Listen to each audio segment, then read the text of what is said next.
This is Josiah Plays, The World of Lone Wolf Gamebooks, Book 2, The Forbidden City. It has been a long time since I was doing these Lone Wolf Gamebooks, and I'm finally picking them back up.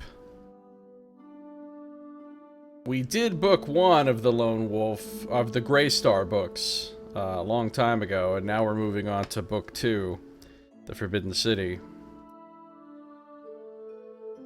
I'm not going to be doing this in quite the same way that I did it before, though. Previously, I was legitimately playing the books, using the system, keeping track of endurance and willpower, and generating random numbers for the combats. This time, it's not going to go that way. I just want to read through the rest of the books. And I'm mostly going to just cheat. We're going to be playing in what I like to call God mode. Now, I have here listed my powers and what's in my pack and all these items, and I will be keeping track of inventory and only using the items that I actually have and so forth. But I'm not going to track endurance or willpower. I'm just going to assume at any given point that I have enough endurance and willpower and that I automatically win any encounters. That's how we're going to do it. Which is going to make some people very sad, but well, making people sad has rarely stopped me in the past. You are the wizard Greystar. Your quest is to retrieve the legendary Moonstone, and with its power throw down the evil Witch King. You must find the Shadow Gate, the doorway to the magic realm where it lies hidden. When the moon is full, the Shadow Gate appears in Desolation Valley beyond the Mountains of Morn, where you must dare the Forbidden City. The Witch King will try to track you down. His slaves will dog your every step. The cruel warriors of Shadowkai, the phantom spirit of the Death Gaunt, and the dark horror of the demon Cleasa. Only your magical powers and the might of your wizard's staff can protect you in a terrifying adventure of madness, magic, and menace. That's true, Saito. Dying in God mode will make it that much sadder. Alright, so that's the intro. We're not going to read about the authors and all that. Moving on. I don't know who Julie is, but this is for her. We don't care about these acknowledgements. Now, this is identical to the Of the Coming of Greystar section in the last book. So I'm tempted not to read it, but then again, since I'm putting this out such a long time after the last book, I guess I should. Of the Coming of Greystar. Ancient days they were, when first the Chianti set foot upon the land that men call Magnamond. Long had they journeyed through the void, homeless wanderers in search of a place to call their own. And so it was that when the Chianti first looked upon the face of the land, their hearts were raised in wonder. They saw a world of nameless mountains, untamed forests, and lands both wild and free. Here they chose to cease their wanderings and to devote themselves to the study and appreciation of this newfound land. To the delight of the Chianti, the race of man first emerged at this time, and they watched his early struggle towards civilization with eager concern. Like gods, the Chianti seemed to the minds of primitive men. Tall and proud, shining with a radiance that spoke of magic and arcane mystery, the Chianti moved among them, and with their powers of wizardry, aided man in his development. As the centuries passed, man fell to worship of the magical Chianti, and the power of these wizards grew even stronger. With hungry hearts they sought to unlock the mysteries of knowledge, sending their minds into other planes of existence and strange worlds beyond the sphere of the material plane. Their foresight was now unmatched, and the power of their thought was mighty indeed. It was at this time that they created the Moonstone, woven of the very fabric of the astral plane of Daziarn. This translucent gem was the greatest achievement of Chianti wisdom. It was the binding force of all Chianti magic, containing the combined might of all their wizardry, the sum of all their knowledge. The golden age of the Chianti had come, and the Moonstone was the instrument of their dominion throughout all Magnamund. Man stood as little more than a shadow, blinded by the shining white light of Chianti glory. But in creating the Moonstone, the unwritten laws of nature had been transgressed. For the Moonstone, like the Chianti themselves, was something outside of man's own world. It defied the natural order laid down by the creators of Magnamund, and disrupted the balance that the gods had designed. And also frequently attempted to sell men their paintings, inexplicably of rats. The goddess Ishir, high priestess of the moon, and mother of all men. She was busy. Made that joke the last time. Showed herself to the Chianti, and spoke to them of the destiny of man. The children of this world must claim their inheritance. Their time has come, and they must learn to stand alone. They are lost in their worship of you, and the day draws ever nearer when they will covet the power of the Moonstone. And the Chianti said, "Forgive us, great goddess, for we intended no harm. We love mankind even as you do. We have sought to do good and protect your children from harm." But Ishir replied, "Of this there can be no doubt. But this world is not your realm. Man must be free to pursue his destiny alone, and you must leave, for you trespass on his domain." Not very fair. The Chianti were filled with sorrow. They feared a return to the void and to their lonely wandering, and pleaded with Ishir that she might allow them to remain. Ishir was filled with pity for them. She spoke again, saying, "If you are to remain, you must obey my command. You must take a vow never to interfere with mankind's fate. As a token of good faith, you must lay aside the Moonstone and return it to the plane where it belongs." Solemnly, the Chianti agreed. The vow was sworn before Ishir, and the Moonstone was returned to the Daziarn. They were pushed aside into a shanty town.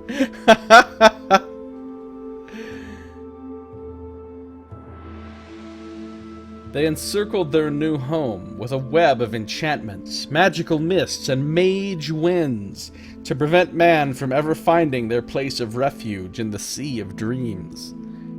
Knowledge of the Chianti faded with time, save in southern Magnamund, where it became enshrined in legend, and the worship of them endured. Priests of the Chianti religion preserved their teachings and patiently awaited the day when the Ancient Ones would return, bringing with them lasting peace and the blessing of a new golden age. 2,000 years strode by, and man advanced as Ishir had foretold. He built great cities and cultivated the land. His kingdoms rose and fell. He made war, and loved and laughed, and became master of his fate. But a new power was emerging in the province of Shadakai. There, Shasarak, the evil Witch King, ruled. The Black Necromancer commanded an army of brutal soldiers and had a devoted following of men who upheld his religion of demonic worship and sacrificial rites. Devotees of the Chianti and other religious cults were persecuted in a merciless purge. Ruthlessly, the Witch King destroyed all his opponents and began a terrible war with the peoples of the neighboring provinces. From the ruins of war, Shasarak shaped the Shadakeen Empire, subjugating whole nations to his evil rule. As the provinces fell to his might, the Chianti looked on helplessly, bound by their vow to the goddess Ishir never to interfere in the affairs of man. On the night of the crowning of Shasarak as overlord of the Shadakeen Empire, a great storm broke upon the Sea of Dreams, a storm that raged with unnatural intensity, lashed by wind and rain, illuminated by wild lightning. The waters heaved and danced in fury to the thundering music of the storm, unchecked by even the enchantments of the Chianti. When finally the tempest died, the Chianti looked out in amazement on the shattered hull of a ship drifting towards their shore. Never before had this occurred, for the enchantments and mage winds had kept them secure from the curiosity of man by forcing him to sail close to his own land. Those mage winds, somebody learned the gust cantrip.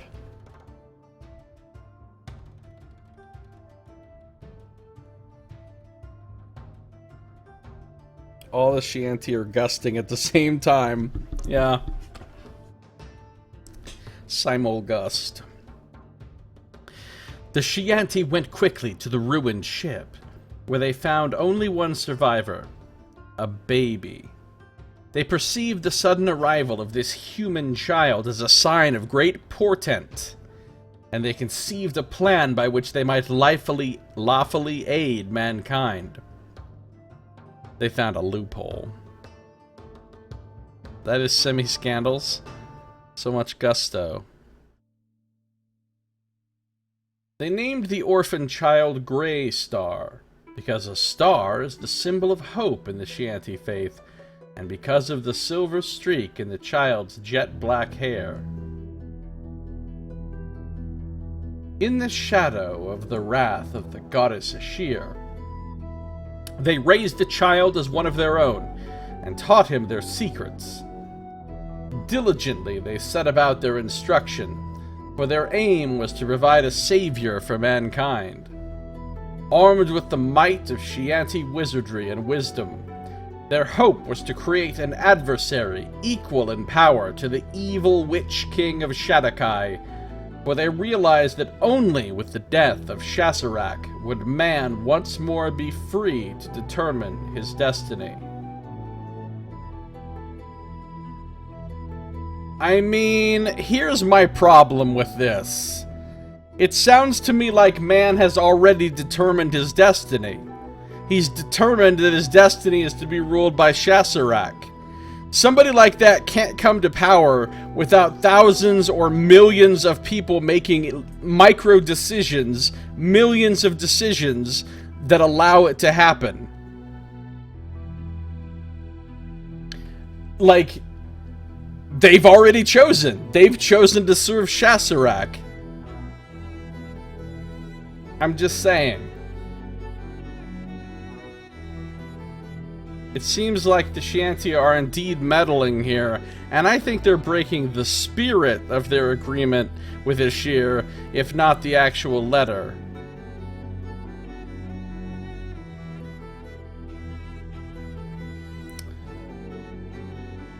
The story so far... Yeah, they should have communed with Ishir and been like, are you sure you're okay with this?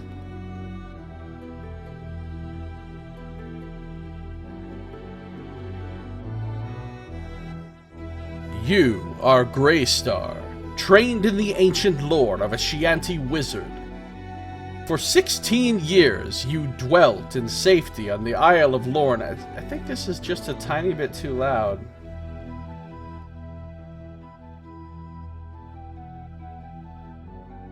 On the Isle of Lorne, the hidden realm of the magical Chianti race, until Akaria, High Wizard of the Chianti, sent you upon a dangerous quest to save your own people, the race of man, from Shasarak, the tyrannical Witch King of Shadakai. Held by their ancient vow to the goddess Ishir, the Chianti are unable to leave their island and come to the aid of man themselves. As a human, no such promise prohibits you from leaving the island, and you have been sent to recover the Moonstone and use its power to throw down the Witch King.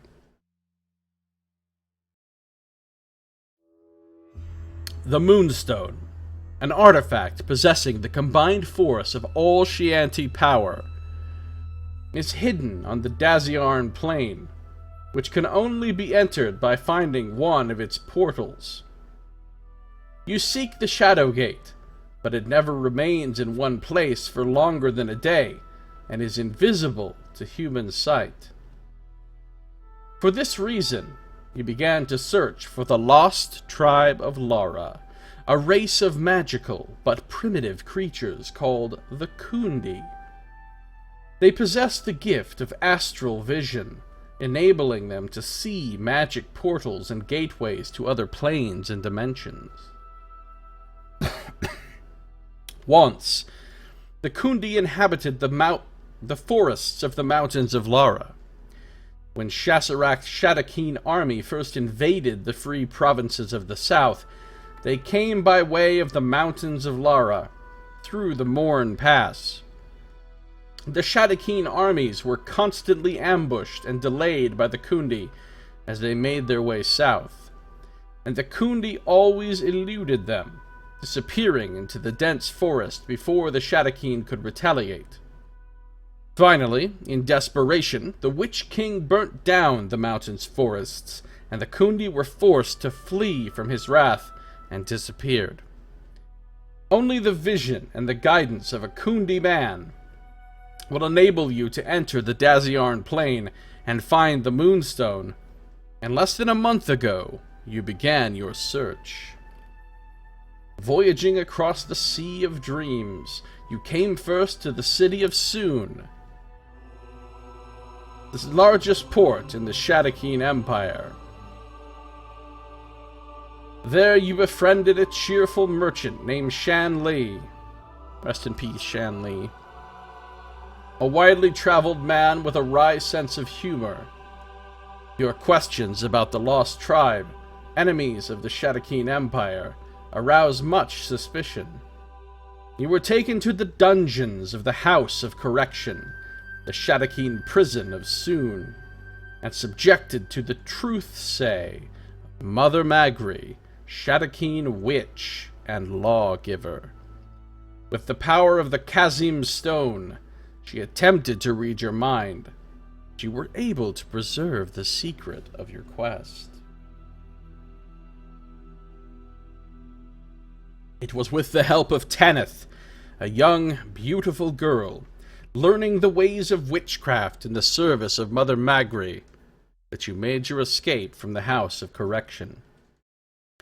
Her courage and intelligence were invaluable as you escaped the pursuit of the Shadakeen. With Shan as your guide, you eventually turned south and headed toward the region known as the Azanam, for it seemed likely that the lost tribe might be found there. But the vengeance of Mother Magri was not so easily avoided. Using the power of the Kazim Stone, she summoned a Kliasa, a demon shadow that feeds upon the soul and will of others, since it has no soul of its own. Neither your magical powers, nor the might of your wizard's staff seemed able to defeat the Kliasa, and it had almost destroyed you when Tanith cast a spell and called the demon against her. She was totally consumed by the Cleossa, and both disappeared in flame. Her brave sacrifice saved your life. Rest in peace, Tanith. With a heavy heart, you and Shan continued south, entering the arid desert of the Azagad Gorge. Here, Shan fell, poisoned and consumed by a Kyoko, the flying amphibian indigenous to those parts. After a desperate chase through the tunnels of a cave mantis nest, giant insects that lair within the cliff, you eventually reach the jungles of the Azanam, and there, high in their towering treetop home, you found the lost tribe of Lara.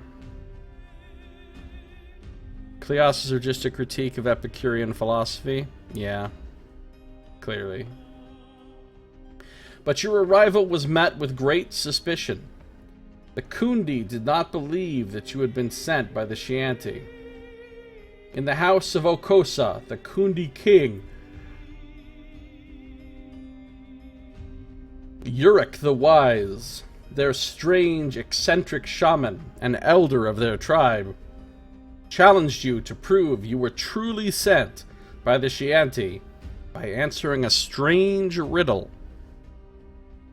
Why Chianti and Kundi man look eye to eye in tree? Chianti man see Kundi man, but what does Kundi see? To discover the answer to the riddle, and to continue your search for the Moonstone and the Shadow Gate that leads there, turn to Section 1. It'd be awesome if Section 1 had an auto-fail. Like, you give the wrong answer to the riddle, and it immediately, from the first section, you get a life in your quest and here. That would be amazing. Alright, so moving forward, here's the rules. We don't need to know about the rules right now. We're carrying our character forward from the first book.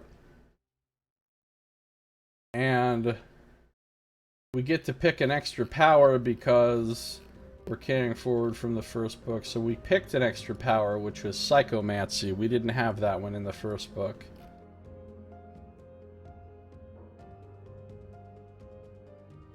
And this is your stuff. Of course, we've still got the stuff from the first book.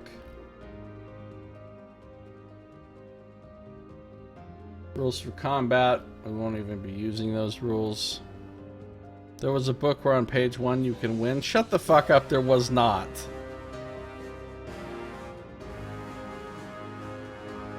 There's no book that sent you from paragraph 1 to paragraph 350 immediately. Hey, son, how you doing? Good to see you. Great peril, you guys. Great peril. Follow the path of wisdom, Grey Star. The way of fools is the road to destruction. Good luck. Reduced to mild peril, yeah. Alright, here we go. We're actually starting paragraph 1. I'm good, son. I'm good. How's your arm? Is it less numb? The room is silent. Okosa, the Kundi king, his servants, and Uric, the old shaman of the Kundi tribe, look on intently as you concentrate on the strange riddle.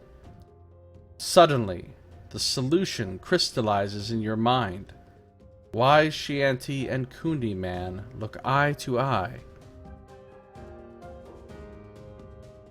Of course! The eyes of the Chianti race have pupils like mirrored glass. Anyone looking into the eyes of a Chianti would see himself reflected there. Chianti man see Kundi man, but what does Kundi see? The Kundi man would see himself. Right, they have mirrored eyes.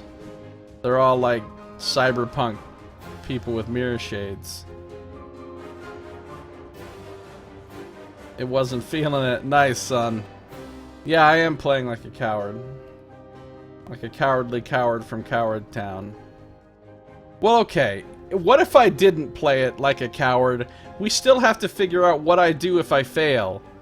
Like, what do I do with my endurance and my willpower if I die and I have to start again? I'm obviously not going to do the entire book again. So there has to be like a save point kind of thing. But then, if I'm already too low on things to possibly even win a fight, then the save point would be useless, and I would be stuck in a position where I could never win. So then we have to come up with some house rule of how much willpower and endurance I could start with if I'm starting over from a certain point. It just becomes a big mess. Just becomes a big mess. Finding one invisible cow equals +1 willpower. You've suggested that before, Nox. I know that's your suggestion. Let's restart with full stats, but you bear the shame of losing. Drinking game every time fires a chicken.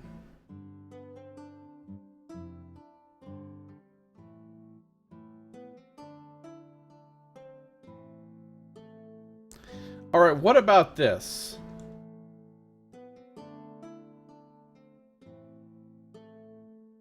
What if I track...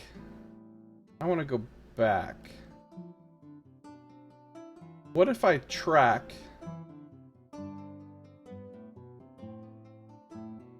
Add 10 to your willpower. What if I track endurance and willpower? So combat skill is going to be like 19.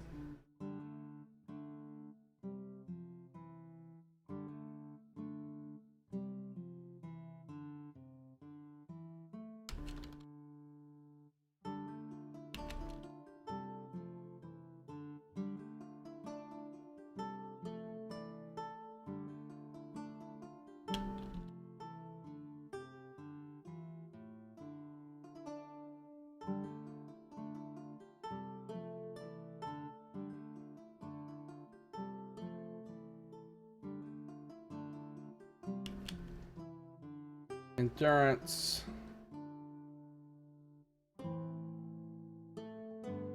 $29.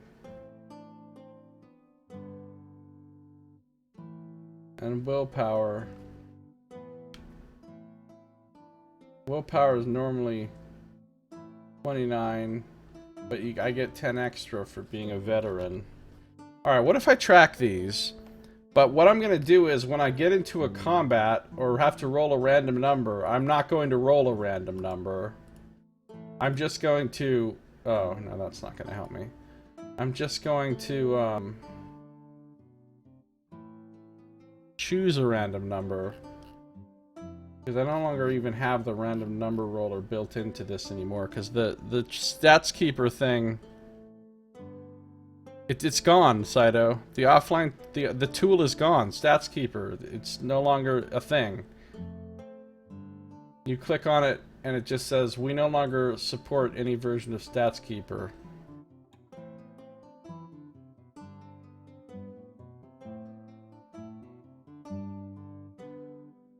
Alright, I can carry 2 weapons. I can carry 8 backpack items.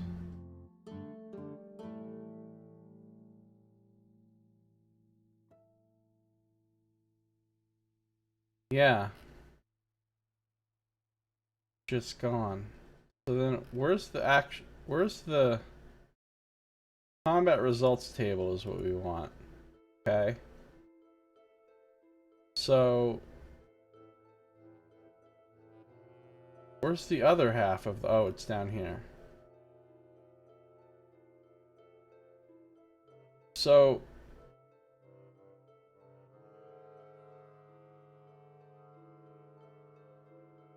We're just going to always roll a 0. And we'll see what happens.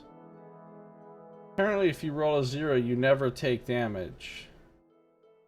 So I guess that means you automatically win every fight. Because you never take damage on 0s.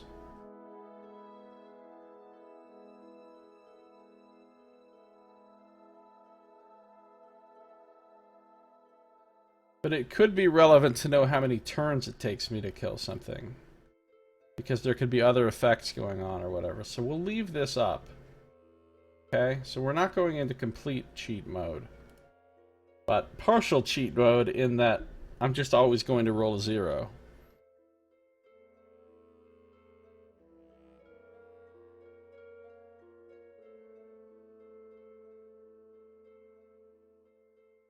Alright, here we go.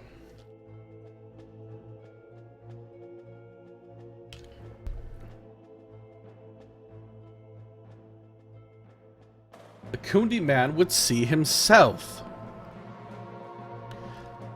You give your answer. At once, the tension in the atmosphere evaporates. The expressions on the faces of the assembled Kundi men change to a mixture of awe and respect. And Yurik bows low. "Welcome, friend," he says, simply. King Okosa steps forward and grips your hand firmly. "Forgive us," he says. "These troubled times, Shadakin wear many disguises. Evil have many faces. We give all help to Shanty child now we know he speak truth." You breathe a great sigh of relief, for without the aid of the Kundi, your quest is doomed to failure. Only the eyes of a Kundi man are able to see the magical Shadow Gate, the door you must open before entering the realm of the Daziarn Plain, where the moonstone of the Shanty is hidden. King Jomo Okosa. The exhaustion and fatigue of your adventure on your way to the Cloud Forest floods through you like a great wave that washes through your tired limbs. Before you can speak your thanks, you fall into a faint. Through the haze of a dream, your senses pass from sleep to waking. Opening your eyes, you see the wrinkled face of Yurik, gazing intently into your own. How long? You falter. 3 days, 3 nights. Deep sleep have healing ways. Is true? Yurik replies. You sit up in the hammock that has been your resting place these past 3 days and look around. Bright sunlight streams in through the window of the wooden chamber. The events of the past weeks rush through your mind. With some surprise, you note that your body is unmarked after the horrors of your ordeal. Did I say ideal? The horrors of your ordeal. Even the mantis bite on your leg has disappeared. Kundi magic, Yurik explains mysteriously. Your tattered gray robes, washed and repaired, are laid out for you, and when you have breakfasted on fresh rainwater and honey cakes, you are led out to meet King Okosa once more.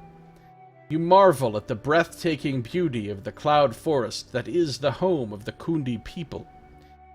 Yurik leads, shambling along with his comical, bow-legged walk and toothless smile, and you cross the wooden walkways that connect the tree houses of the Kundi. They nestle amongst the highest branches of giant azurwood trees, whose towering heights and leafy peaks draw moisture from the clouds themselves. The wooden turrets of a forest castle surrounded by an ocean of cloud. And that's what that looks like. Pretty cool. You were brought before the Kundi king once more. He and his advisors are gathered in the largest of the tree houses, and old Yurik ushers you in. "You are well?" the king asks. You nod your head and thank him and his people for treating you with such kindness. "Long ago," the king continues, "before which king, Shasarak rose in the north, the Chianti and Kundi tribes, great friends. Chianti need magical sight of Kundi to look into other worlds, see other planes. Only Chianti can go there. Only Kundi can see there. We help each other, learn many things. But when Chianti leave, which king leads Shadakin peoples against us, burning the forests of our home in the mountains of Lara? Now, Chianti send great wizard to destroy evil witch king, throw down Shadakin. Kundi men give all their help in honor of our friendship. How we aid you? I must travel to the Dazion Plain and reclaim the Moonstone of old, you reply. My masters tell me that I must seek out the Shadow Gate, the doorway that is invisible to all but the eyes of the noble Kundi. I ask you for a guide to take me there. Look, I've had bad luck with guides in the past. Maybe I'd better get, like, 3 guides, or even half a dozen, because just one is definitely gonna die. The king creases his brow. Shadow Gate, come and go. Never in one place for long, says King Akosa. Kundi eyes must see far. Make prophecy for next place Shadow Gate appear. Only the keenest eyes among us can help you. I will name your guide. You search amongst the faces of those present, wondering which of the brave Kundi men will be chosen. Grey Star, I give you Uruk the Wise, says the king, with a gesture of the hand. You look with some surprise at Akosa's choice. Uruk smiles back, a great toothless grin, and bows humbly.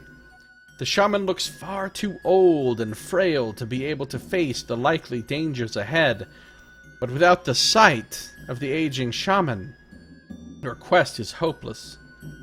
Perhaps you think doubtfully he has other talents? Waste no time! Oh, that's Uruk, not Akosa. Waste no time! Start now! Uruk says. Uruk find Shadowgate. Wizard see some Kundi magic now! He flashes you a sly smile. Not for the first time, you get the feeling that Uruk is mocking you with his jibes about magic and wizards, as if he knows some great secret that others do not. I work a great spell! He announces to everyone, like an actor addressing an audience. Stand back! Give me room! I must find the Shadow Gate! A large circle forms, and you watch Uruk stride to the center, his tail... Oh, I forgot Kundis have tails. His tail lashing and eyes glaring. Let me take a drink here.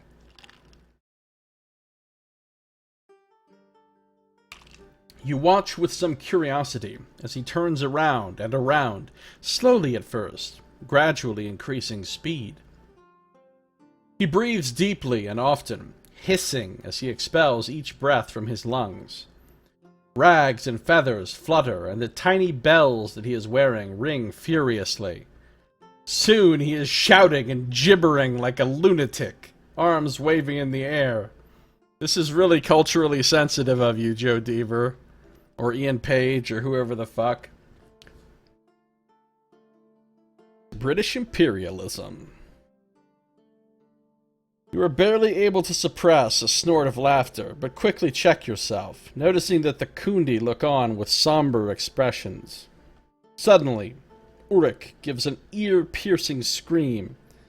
Everybody has to make a wisdom save, or take 28 psychic damage. Overlook that detail, Onox. Ear-piercing scream ceases his crazed, whirling dance and spins to the floor, where he collapses in a heap. Startled, you go to help him, but feel a restraining hand on your arm. No, The young Kundi man whispers. it is the trance. The rite is over. The visions come.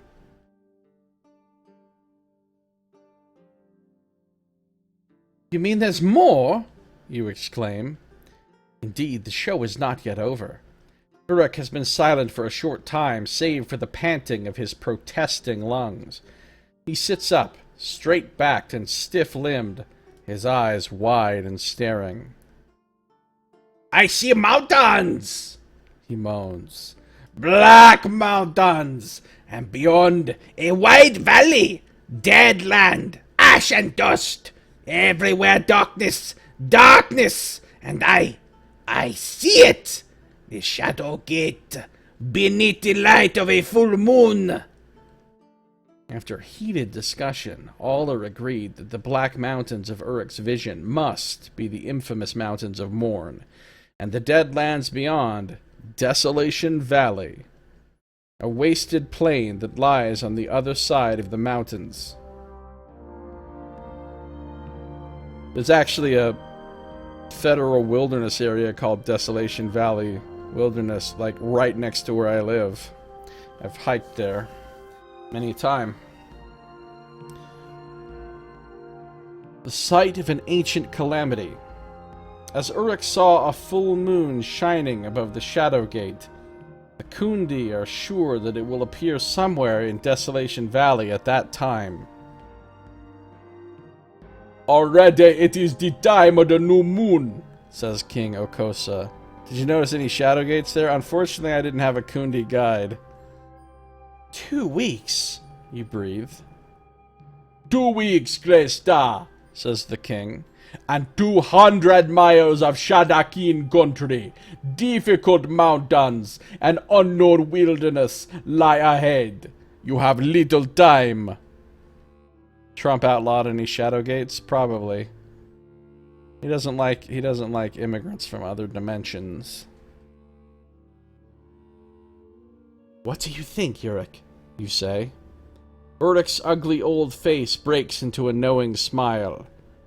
Little time, much to do, he says, jovially. Uruk have plan. Cover many miles in just one day. Leave Azanam far behind. We got some giant eagles coming to pick us up? But how? You ask. When? Can we borrow Lone Wolf's airship for this? Lone Wolf hasn't even been born yet. How much in before Lone Wolf does this take place? Anybody know the answer to that? Great wizard must learn much patience, he replies. You will see. Be ready to leave tomorrow at first light. Uruk will say no more and quickly leaves. You turn to the Kundi king. He merely shrugs his shoulders. Oh, it's thousands of years, really? Ways of the wise are strange, he says. And who dare question the path of wisdom? He finishes, cryptically. Like many Kundi sayings, it is one that begs no answer. It seems you have no choice other than to wait until tomorrow's dawn to find out the shaman's plan. 126 time.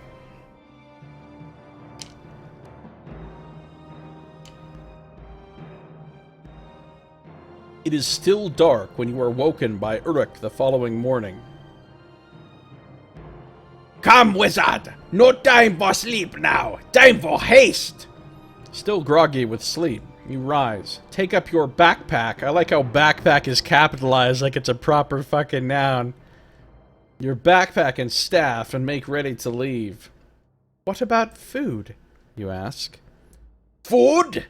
Uruk sniffs derisively. Food grows on the land. Water falls from sky. Down from mountain river. Only foolish man wish to carry the earth and the sky upon his back in little bag. Come now. Doesn't. What? But you gotta go gather it. If you already have it in your bag, you save time. I'm just like, come on, guy.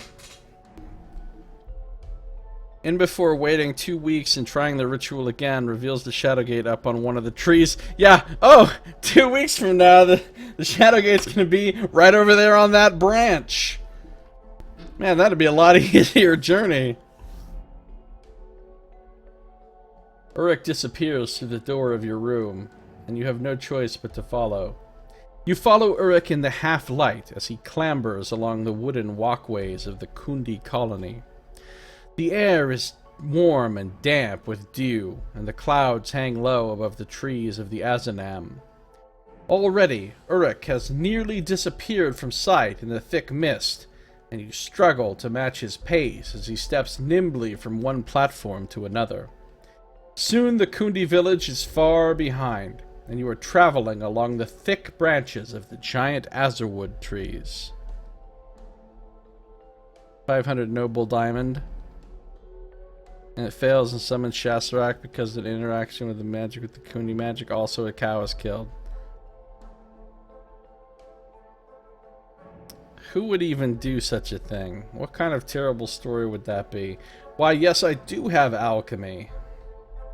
Watch, here we go. I'm about to get deevered. Oh, you have alchemy? Well, in that case, you just lose 5 endurance for no fucking reason. Shouldn't have had alchemy, sucker. That's pretty much how Joe Deaver works. You found the book you meant? Okay, which one was it?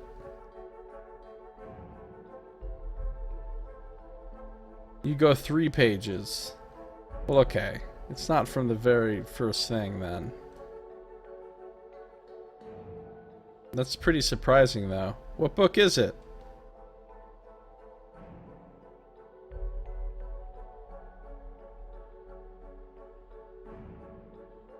Island of Time? Are you making that up?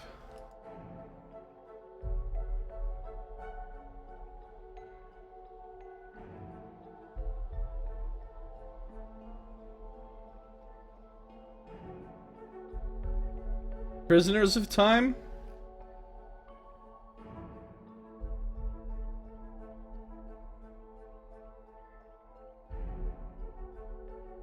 The fuck is Island of Time? Is this even a lone wolf book, or is it some other kind of book?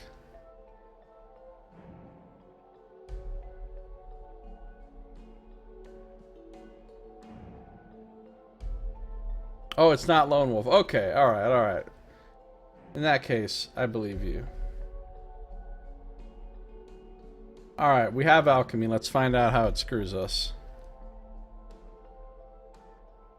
The broad, dark leaves of the azurwood tree are much sought after by alchemists and magicians, for the smoke of the burning leaves is said to grant protection against the forces of evil, and when dried and crushed, they can be sprinkled into various potions as a charm to increase magical potency. You may break off 3 of these leaves and place them in your herb pouch. Remember to mark these items on your action chart, and don't forget that your herb pouch can only hold a maximum of 8 items. So, azurwood leaves.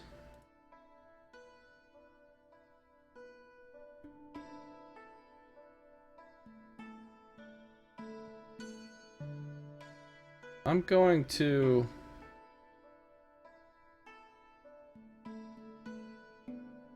get rid of a couple empty vials.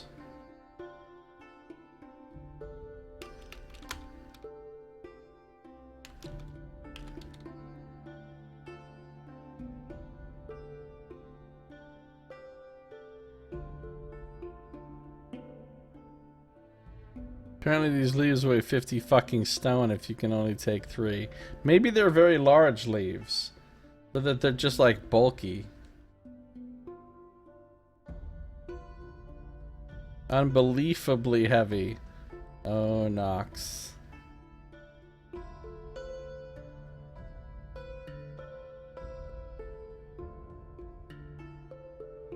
You soon realize that Urik's eccentric, shambling gait is not due to senility, but is one that he has adapted to suit his environment. His bow legs, the rolling rhythm of his stride, and his long tail enable him to trot along the narrowest of branches with ease. Meanwhile, you are left tottering along, your back bent in a curious balancing act, and your eyes averted from the ground, far below.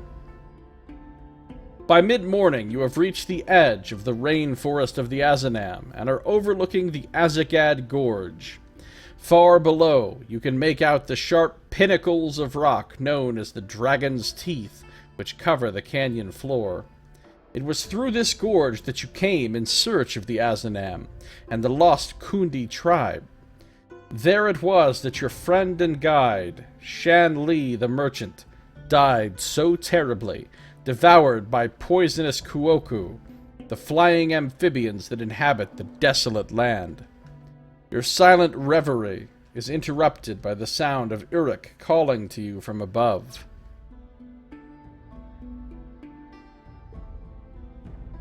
I can't even...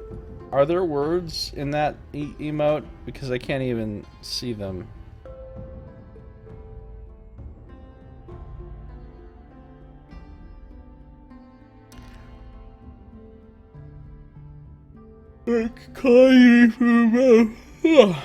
Drink some of this.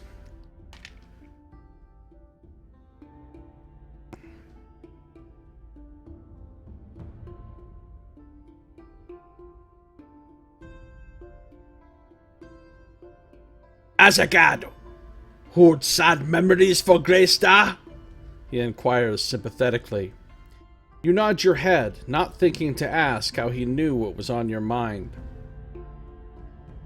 No time for sorrow now. Time fly. Catch! He throws you a length of vine cut from the tree on which he stands. You take up the creeper and look at it in puzzlement. Make yourself a harness and tie it on. Good and tight, he orders. You do as he suggests, and before you can question his purpose, he produces a carved flute. He places it to his lips and begins to play a strange melody, quite unlike any music you have ever heard before. Maybe this was the very flute that Fire Snake had. It had been passed down through the centuries. It could have been the same flute, you guys.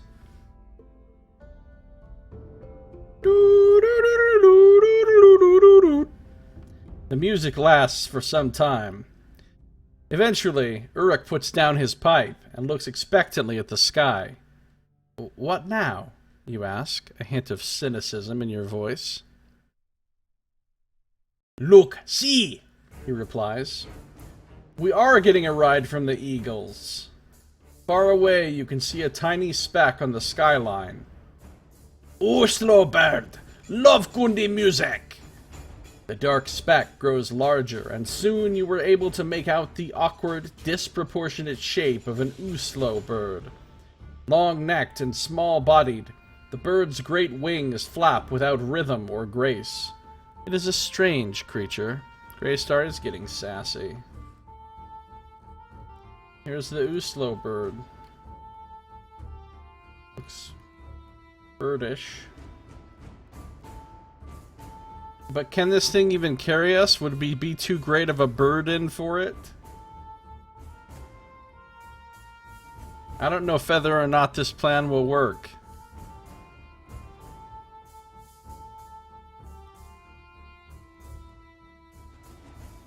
This seems like a good idea, but it could become a bad one at any time.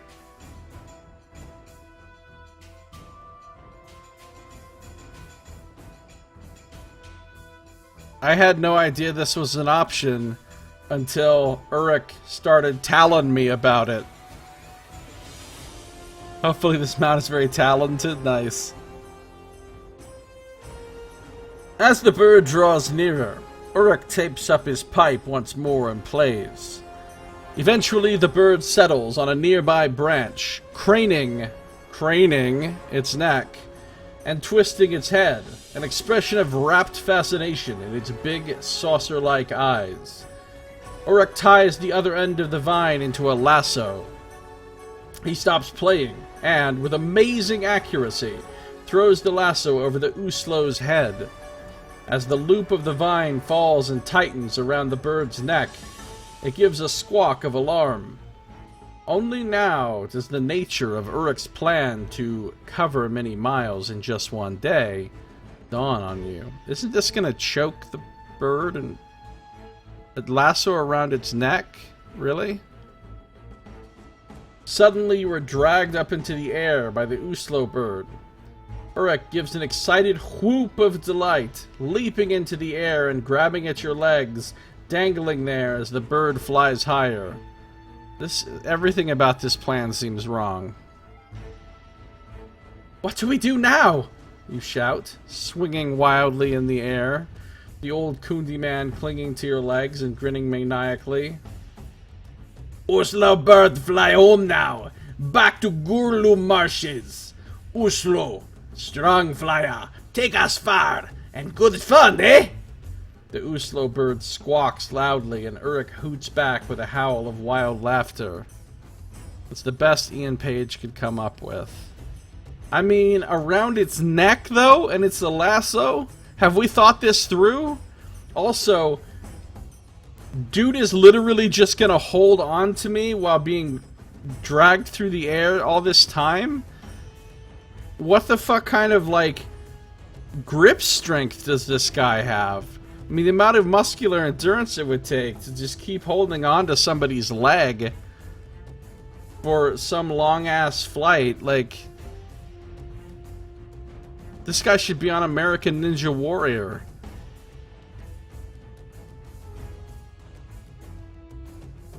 Ian Page is no Teaver.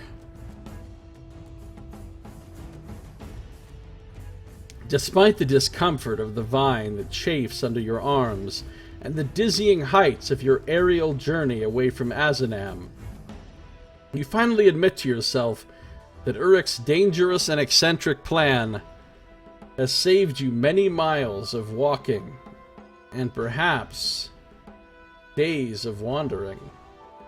Far below, the landscape rushes by, and by late afternoon the scenery has completely changed. Ahead lie the marshy wastes of the Gurlu swamplands, the nesting place of the Uslo bird.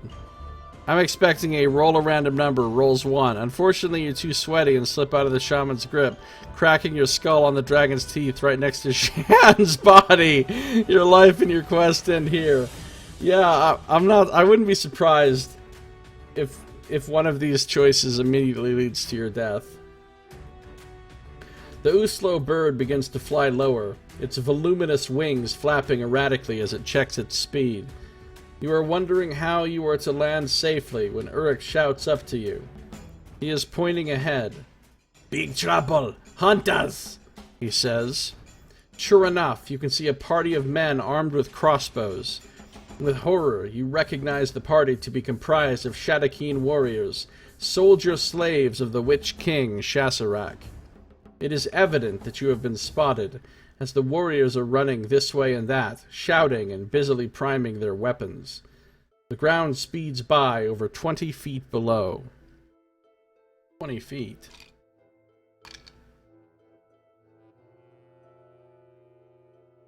I mean, jumping down 20 feet's not that big of a deal. But not when you're flying through the air dangling from a bird.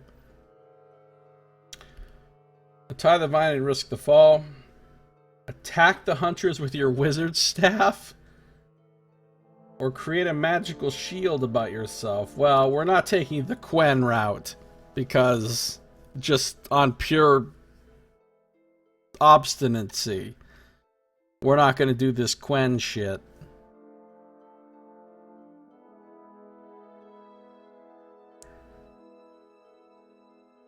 This might, like, instantly kill me. Number 78 might instantly kill me.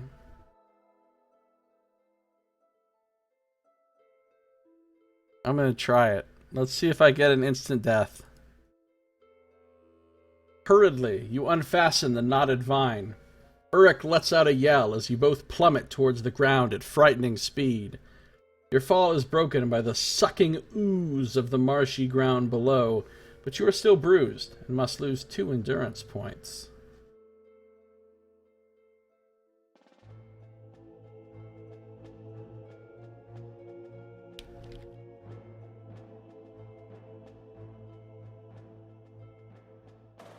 Two is not very bad, really, considering.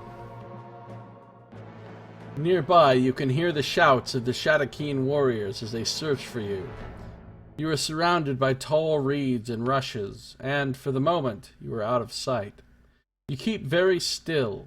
The Shadakeen are beating at the marsh reeds with large sticks, trying to flush you out. Just as a booted foot passes inches from your face, you suddenly realize that you are sinking.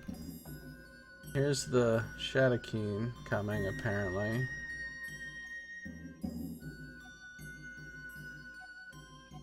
Alright, do I want to struggle out of the quicksand or keep still? Oh, keeping still is definitely going to be an insta-death. Actually, either one of these could be an insta-death.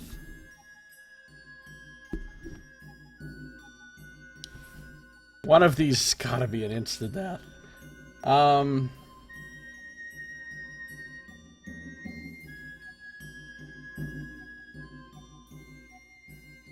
I'm keeping still. I'm not gonna panic. This could kill me. Waist deep in the marsh, you keep perfectly still, counting the rapid beat of your heart, but not daring even to breathe. Very gradually, you feel yourself sinking. Uruk has fallen on solid ground, but looks completely unharmed. You look towards him, helplessly. He places a finger to his lips and slowly reaches out for your staff, which, miraculously, you have managed to retain.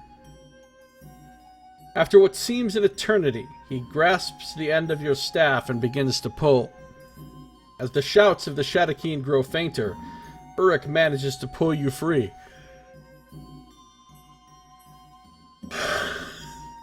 This sentence seems so fucking lone wolfish. Just as you are thinking how lucky you have been, you hear a new and ominous sound. Of course I do. A discordant howling that makes your blood run cold. Cautiously, you raise your head and peer along the tops of the rushes.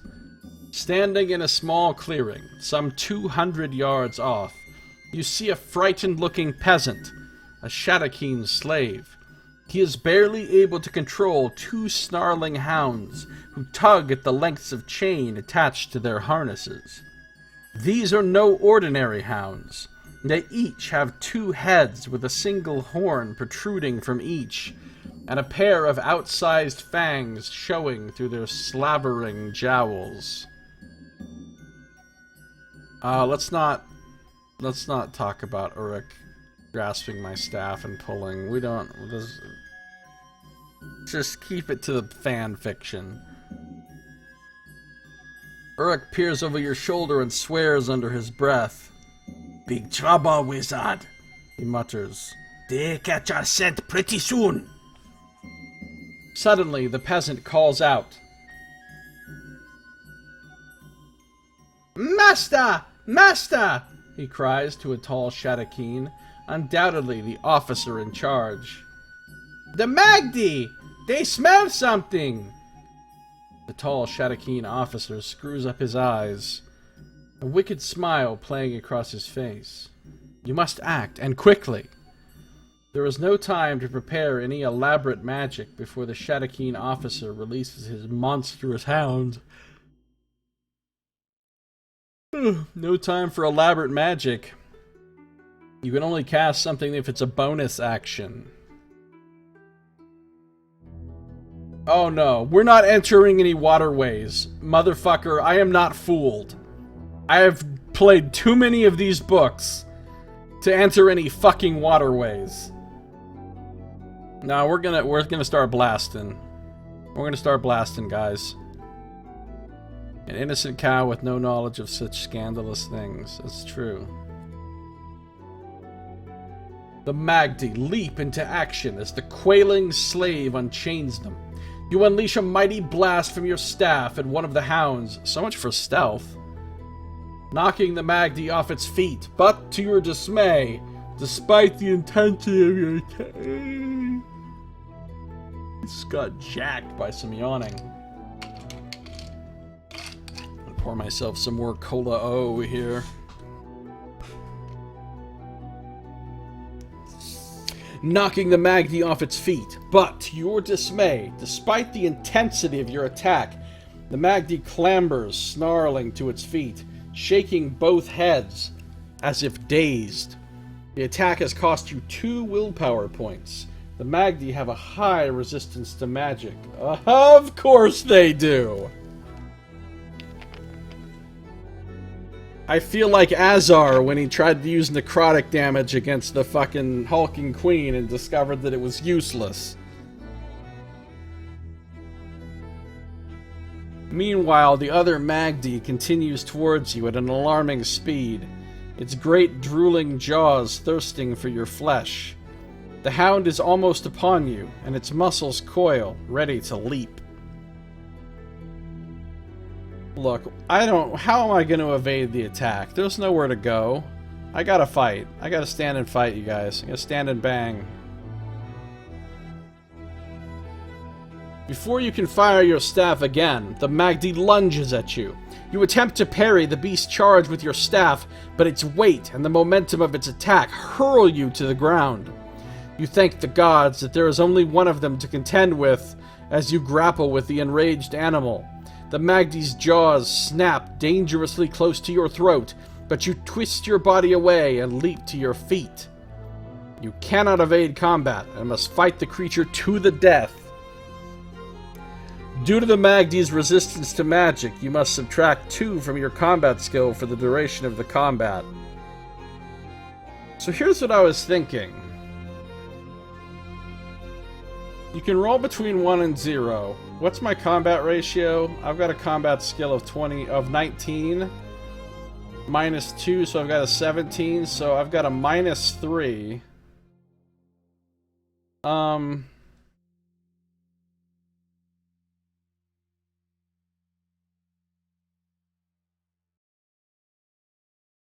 What if I just rolled, like... I want to cheat a little bit, but I don't want to cheat as much as always getting a 0. What if I just take a 7 every time? A 7's a good roll, but it's not an overpowered roll. 7 never insta-kills, though. What if I just take a 7 on every roll in combat? I could still lose that way, potentially, versus a very tough enemy. The epic pants burning was a glorious moment. Truly, it will go down in the annals of D&D history.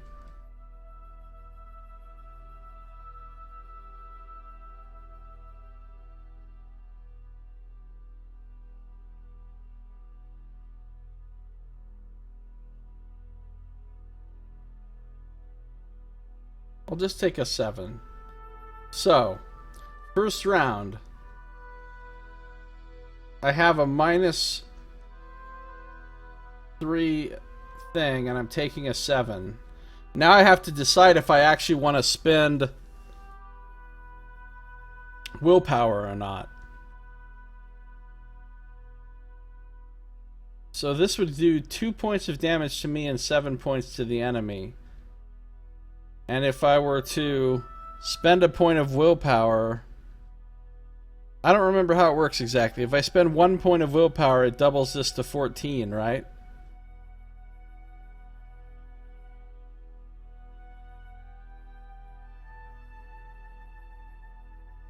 Forever shall those crusty pants be remembered. Alright, hold on. I'm on 61.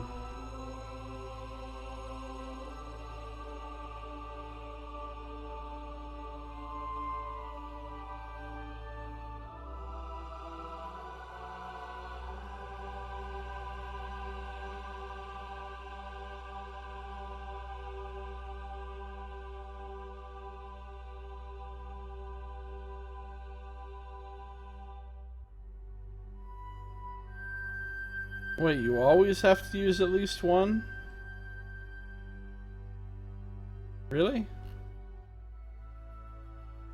I don't remember how it works.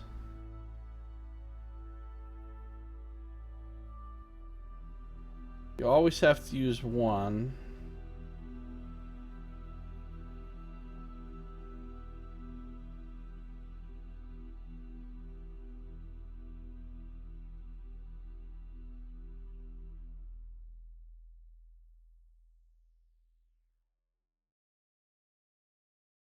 Huh.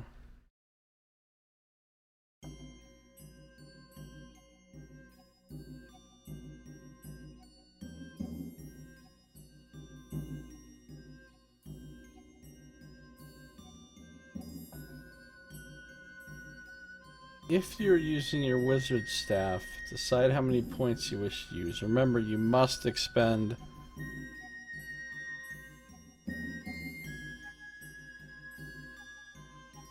at least 1 point.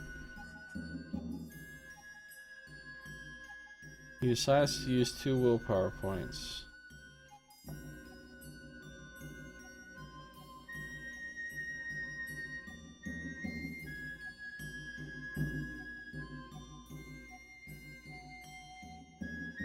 Alright, so I always have to use at least one unless I'm not using my staff.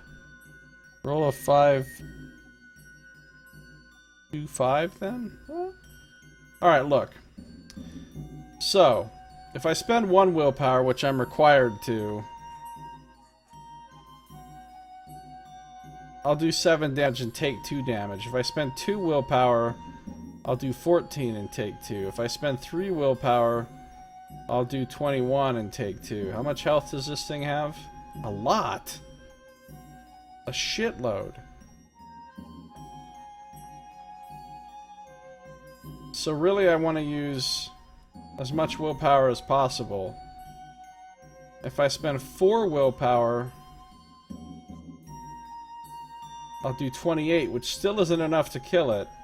So I need to spend 5 fucking willpower to fight this thing. That's kind of a lot, you guys.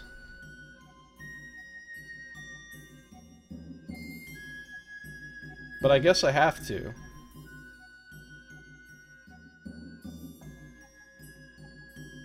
Because certainly, if I spent less than that, I would just be going through more rounds, doing the same amount of damage, and just taking more damage myself. So just coming right out with 5 willpower seems like the way to go here. So boom, 5 willpower spent. Maybe I should use one of those seeds.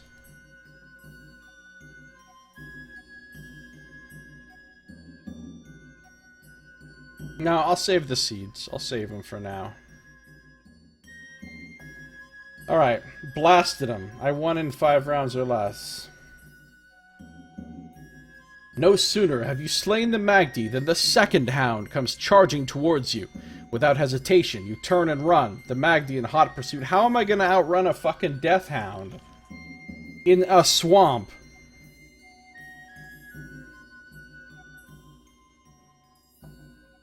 Well, I'm gonna see it in combat if I want to see it in combat. Which is kind of scandalous. This is not the time or place for that. Animal handling, right? Jomo would know what to do here.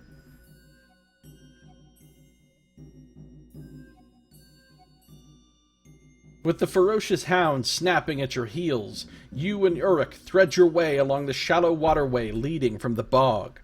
Sadly, the muddy ground slows your progress and you are unable to outrun the wild beast. Instead, you stop suddenly and swing your staff in an arc that smashes into the Magdi's snout. It is not a serious injury. What? Lone Wolf music? What's the problem here? Video paused? Yeah, continue watching.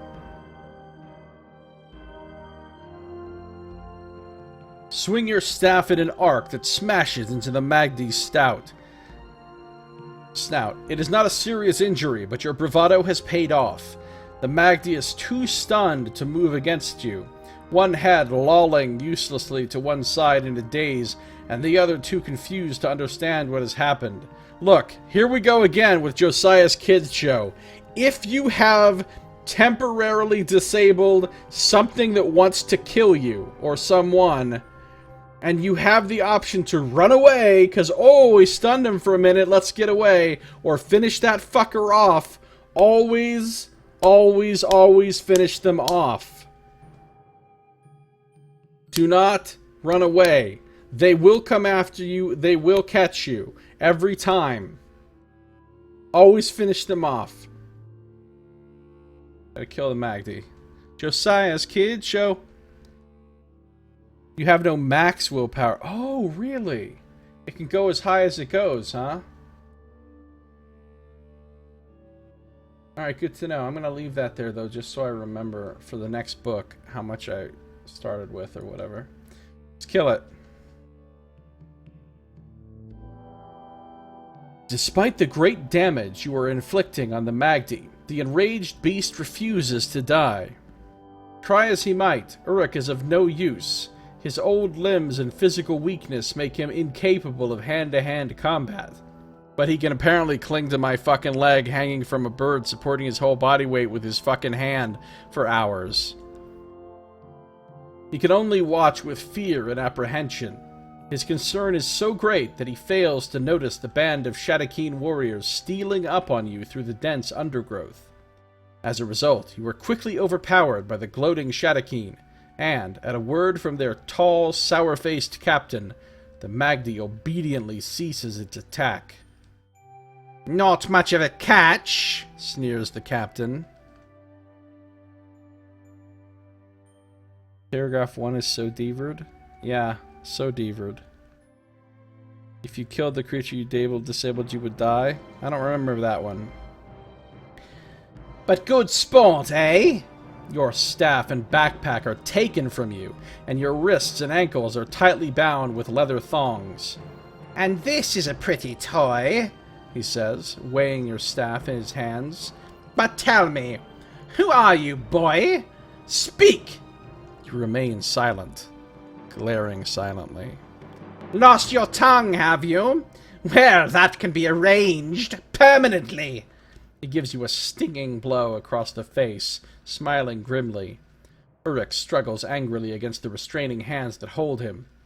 Be still, monkey man, he scowls, or you'll be tasting some of the same. He returns his hateful gaze to you. Josiah always taking stuff away. He took my backpack and staff. Oh no! I feel like Azar. At least I'm not wearing woman's clothes yet. He returns his hateful gaze to you. What are you then, boy? What do you know of the Freedom Guild? You are their spy, perhaps? You serve the rebel army, do you not? Still, you remain silent. You have no knowledge of the Freedom Guild he has mentioned, but the thought that there exists a form of organized resistance to the evil of the Shadakeen Empire is a comfort. With a look of disgust, the captain turns away. The warward, Kiro, will find out all he needs to know on our return to Karnali, he says threateningly. And Mother Naya's truth-say is hard to refuse. Look, I've been through some truth-says before. Don't even trip.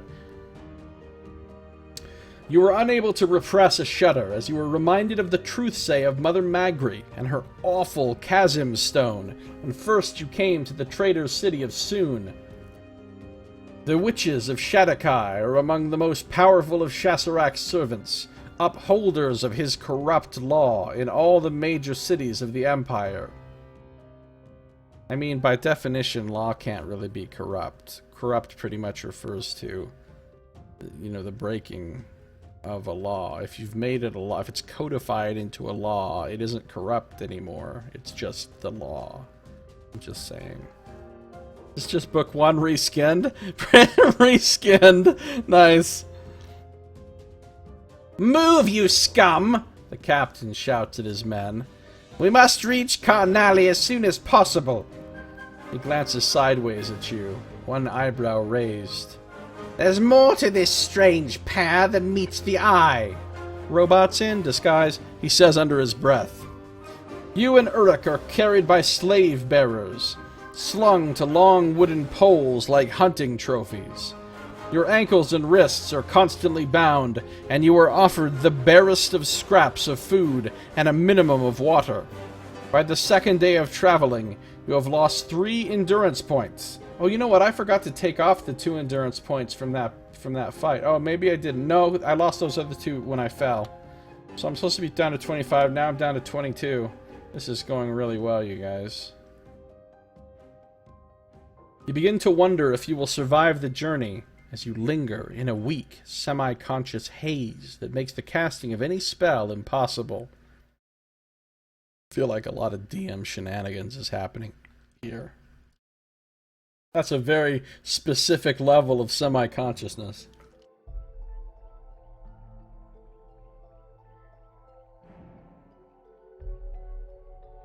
It is the last day of your tortuous journey. You are roused by the cries of the Shadakeen, and a few minutes later, you were dumped on the ground by the slave bearers.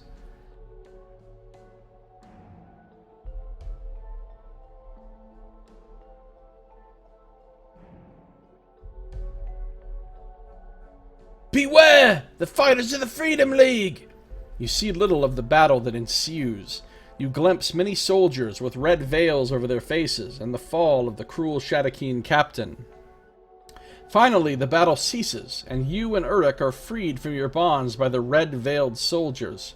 "My thanks," you say, as your staff and backpack are returned to you. Just in case you forgot what a staff and a backpack look like, that's them. "You are lucky, friend," says one of the soldiers. "We are only scouts, clearing the way for tomorrow's attack upon a Shadakeen slave train." You are given food and enjoy a comfortable sleep that restores you 2 endurance points and 1 willpower. Once again, imagine if in D&D every time you took a long rest you got 1 fucking spell back. 1 spell level. Like, oh, you want to get a 3rd level spell back, that's going to require 3 extended rests.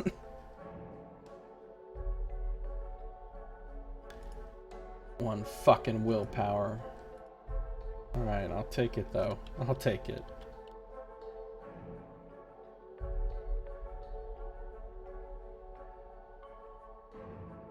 That would be terrible.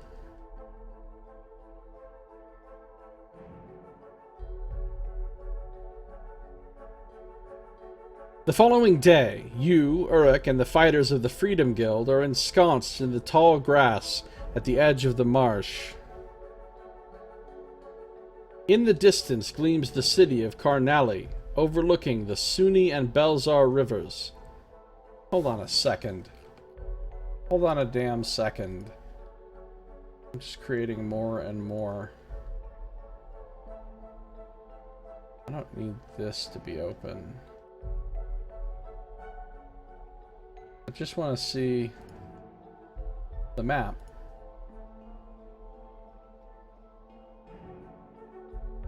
Alright, so let me just remove this for a moment. Okay, you guys see where we are?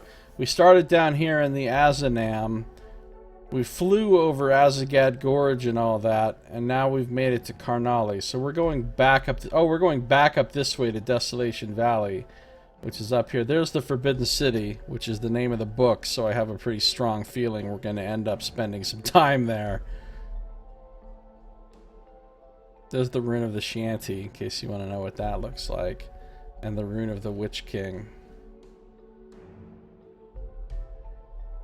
And a curiously happy compass. A compass with Shrek on it for some reason. Okay. They both feature triangles.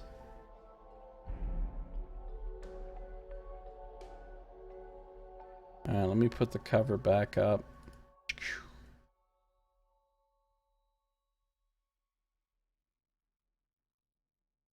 Here's what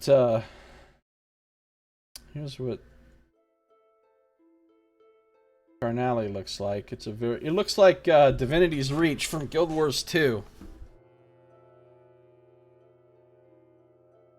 And some kind of battle is taking place.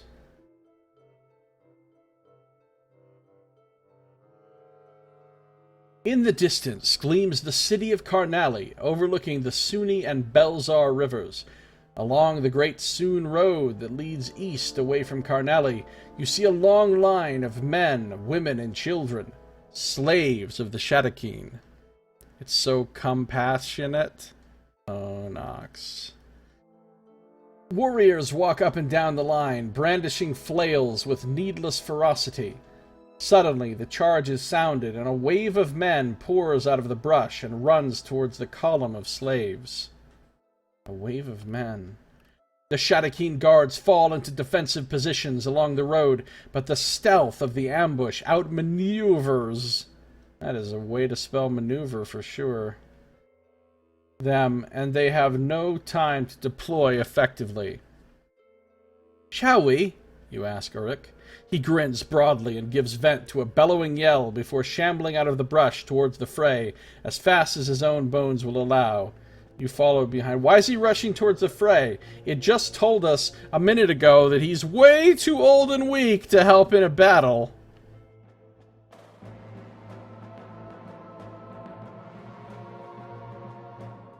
Very, very curious level of weakness. Very specific level of old weakness. With the evil cunning that you have come to expect of the Shadakeen, they use their slaves as a human wall, thus preventing the masked attackers from bringing their full force to bear for fear of killing the innocent people they have come to free. Outmaneuvers is outmaneuvering with hors d'oeuvres. Nice. You notice that the chains that manacle the slaves are all linked to one metal ring at the end of the line. If you can break the chain at this point, you will be able to free all the slaves at a stroke. Standing by this link pin is the Shadakeen Slave Master. Fearlessly you charge. The Slave Master's eyes widen with surprise, but he appears unshaken by your advance. He clutches at a red gem, because it's capitalized, at his neck, and as he does, his personal slave steps forward. 7 feet tall, and with powerful muscles bulging beneath his ebony skin, he fixes you with a blank expression as he raises his huge broadsword. Alright, if I attack the Black Giant, I'm just gonna have to spend a shitload more fucking willpower to beat him. So that doesn't seem like the best plan, because that dude's gonna be tough. He's not gonna be like combat skill 15. Long range attack. Okay, you know what? Let's just use sorcery, because is he that's what I was thinking of, Saito, when I read gem capitalized. I was thinking of truly, truly outrageous, but isn't gem the character spelled Jem stylized to Jem? I thought it was. Truly outrageous. Truly, truly, truly outrageous.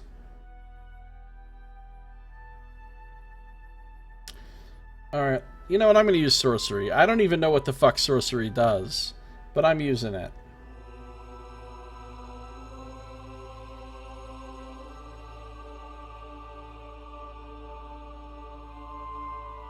With your magical power of sorcery, you were able to free the giant's mind of the control that the slave master has over him. Okay, that's super useful. At the cost of 1 willpower point...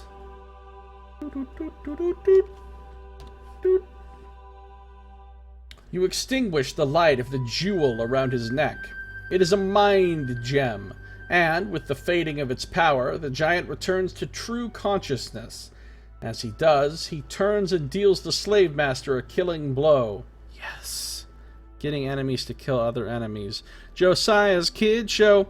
When possible, if you have enemies and you want them to be harmed or killed, if there's a way you can get someone else to do it for you, always go that route. Turn your enemies against each other. Somebody else killing someone is way better than you killing someone. Keep that in mind, kids. Josiah's Kid Show. At the cost of 1 willpower point, you extinguish the light... Oh, we read that. He turns and deals the slave master a killing blow.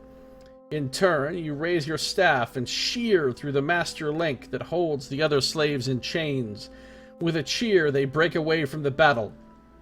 If you wish to take the mind gem, this feels like it could screw me if I take it, but I'm going to anyway. The mind gem from the slave master's dead body. Mark it as a special item on your action chart. The mind gem is worn around your neck. Oh, this is a bad idea. I'm gonna get fucked later for having this thing. The giant offers you his thanks before turning to charge into the battle. You follow close behind. If you wish to use the mind gem to control the giant and keep him as your personal minion for the rest of the book, go to... No, that's not an option. Mind gem! I'm still carrying the jailer's keys from the first book. Why? Because I can. Because there's no limit on special items.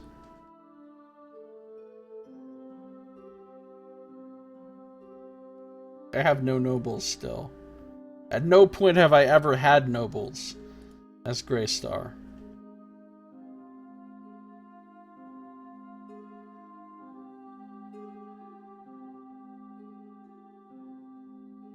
The battle is nearly won. Able to avoid killing the slaves, the veiled soldiers overwhelm the Shadakeen slave guards. As the last cries of battle fade away, The few surviving Shadowkeen attempt to flee. To a man, they are cut down without mercy. That's how you do it. One of the masked attackers approaches you. Stranger, he says, our leader, Sado of the Long Knife, wishes to speak to you. You follow the soldier and arrive before Sado of the Long Knife. He has put aside his veil to reveal a lean, haggard face and eyes of piercing blue. My thanks, says Sado with a polite bow. Your timely arrival was most welcome. We return now to the marshes. The attack will not have gone unnoticed, and we must move swiftly to avoid the retribution of the Shadowkeen of Karnali. Will you accompany us? You and Uruk walk beside Sado as his small army of 100 men move into the cover of the marshes. Sweet. I like this. You must be obliged because you're noblest. Oh, Nox.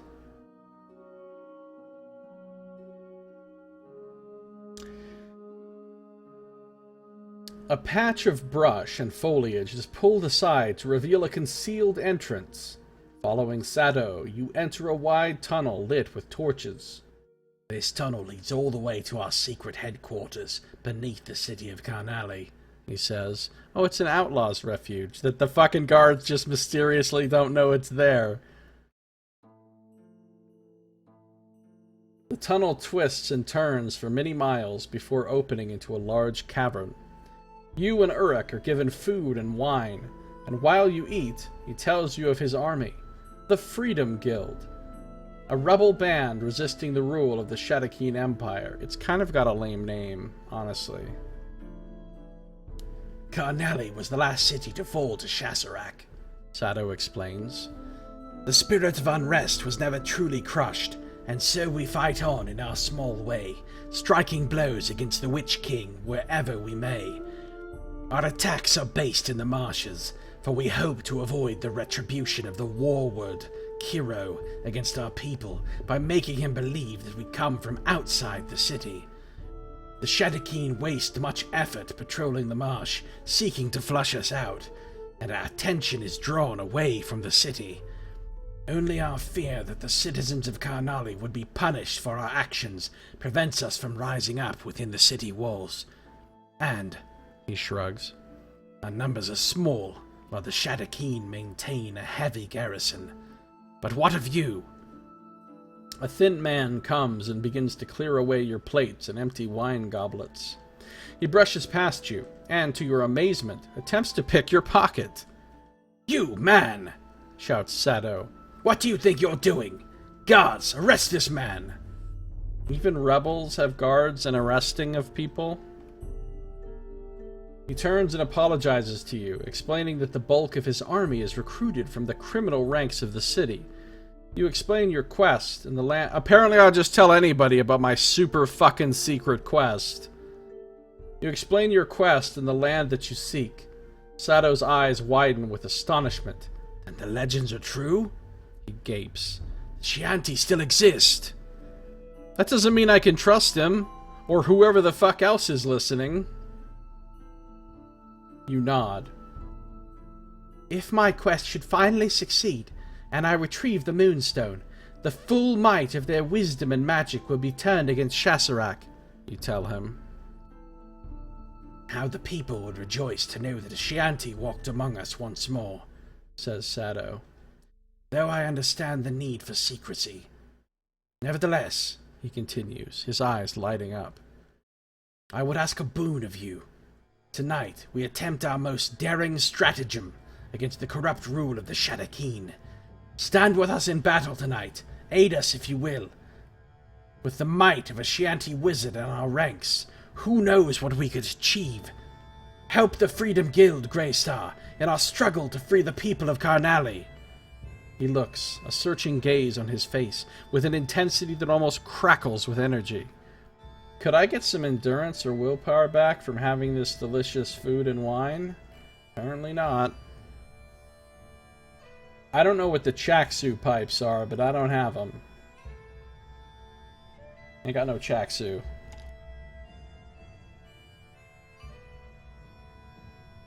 I do have a mind gem. I can guarantee your safety when you leave Karnali, if you will agree to aid an attack we have planned against the Shadakeen garrison of the city, offers Sado. Help us, Greystar. We need you. Oh, I could straight up refuse this shit? Motherfucker, I don't turn down side quests. Cut the games. Of course I'll aid him. I have great need for your haste, Sado, you say. But I will help you this night.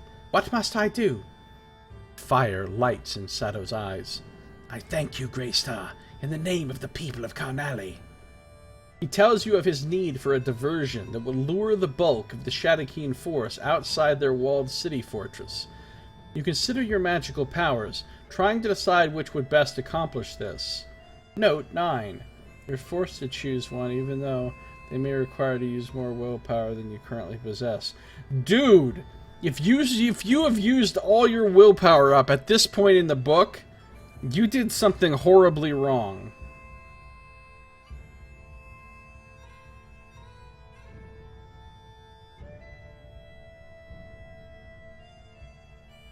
Alright. Enchantment. Actually, enchantment was really good in the first book.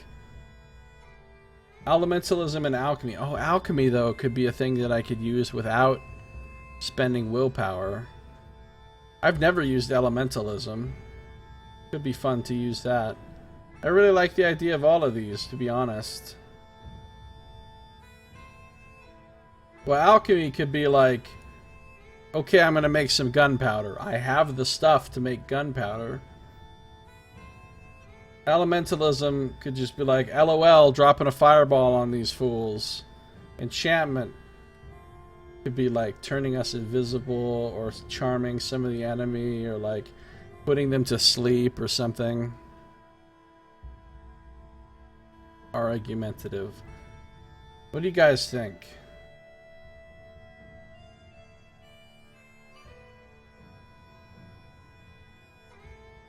Maybe I'll check out multiple options and see which one I like the look of the best. A little bit cheaty, but I don't care. If I pick alchemy,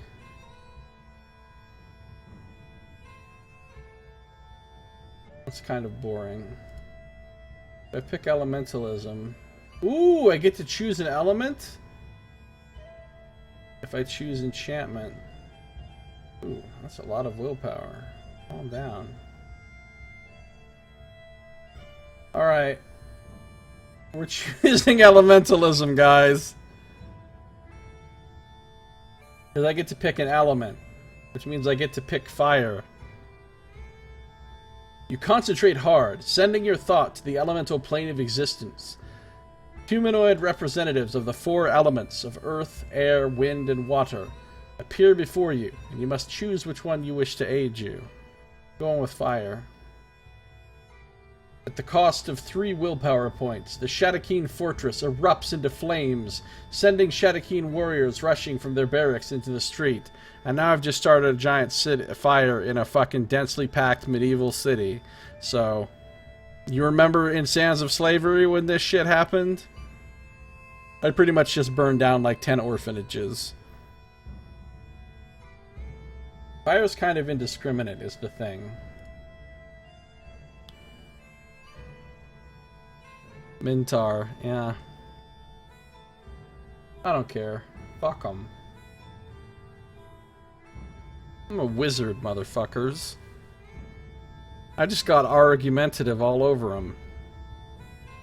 Sado prepares his men to charge. A familiar yellow light attracts your attention, shining from the highest turret of the fortress. It can only be the light of the Chasm Stone. Another one? Or the same one? Fucking Chasm Stone's a pain in my ass. A powerful instrument of pain in the hands of a Shadakeen witch. The yellow glow expands and then envelops the flagging soldiers who stand before the fortress. You see their resolve tighten as the Chasm Stone robs them of their fear. Sorcery! Breathes Sado in a desperate voice. You feel the gaze of Sado and his men burning into you like an accusation. Slowly, the Shadakeen advance, tightening the ragged line of their defense in preparation for a counterattack. They move like automatons as the chasm stone burns into their minds. Challenge the power of the chasm stone with your staff. I don't see that going well. Alright, maybe I'll use enchantment this time. Actually, I want to look at him again because I'm a cheater. If I do sorcery, I could use the mind gem. If I do enchantment, I could try to create an illusion, but basically you suck if you don't have the Chaksu pipes. Bullshit to flee. Alright, we're using the mind gem. Mind gem! I do have this special item. A wizard skilled in the use of sorcery is able to use the power of a mind gem. You draw out the red mind gem and stare at it for a few minutes. You have never used anything like this before. You must now decide on the most effective way of fighting the... I like the, depth of, levels of choices here. You must now decide on the most effective way of fighting the chasm light that controls the Shadowkeen like puppets. Oh, I could use Psychomancy. That's my new ability. Control the mind of the user of the Chasm Stone. That sounds dangerous. Control the minds of the Shadowkeen. Fuck it, let's use Psychomancy. You hold the gem tightly in your mind and allow its power to flood through you. Immediately, your mind is assailed by a multitude of memories, for the gem is ancient. You sense the good and ill wills of those who have possessed the gem in the past. Easiest to define is the evil of the Shadowkeen slave master who owned it last. Uncomprehending of its power, he had used it for petty thefts and crimes, manipulating those who had earned his displeasure.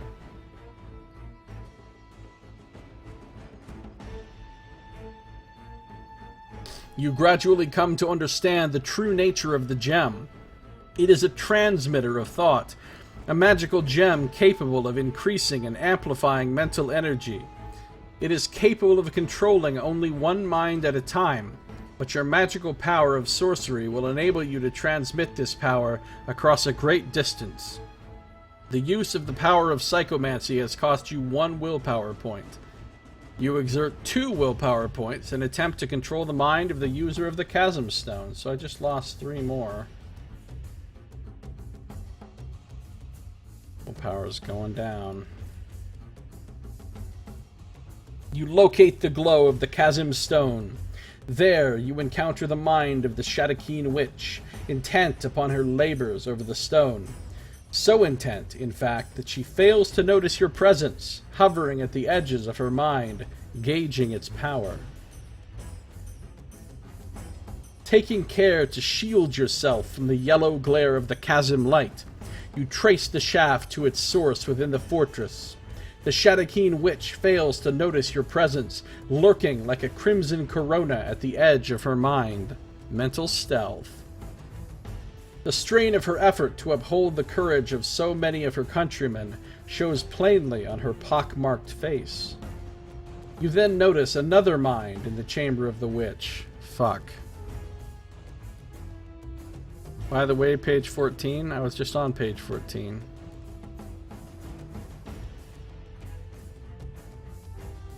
It is that of the warword, Hero, the hard-faced military governor of the Shadowkeen garrison in Karnali.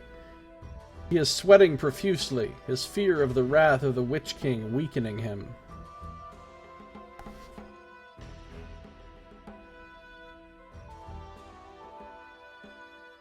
Huh. Okay, military governor. But he got lore, so isn't that making that all worth it? It does make it worth it, Saito. This is a tough call because I feel like Hero would be easier to control, and then maybe he could tell the witch, hey, calm your shit. But then again, maybe the witch doesn't actually answer to him. The witch would probably be harder to control because she's, you know, a fucking magic user. But if I controlled her, it would have an absolute guaranteed useful effect.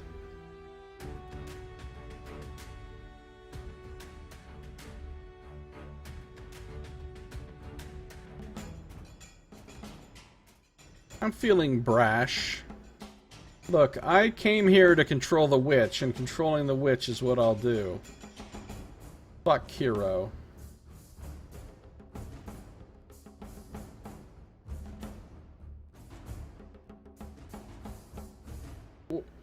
What?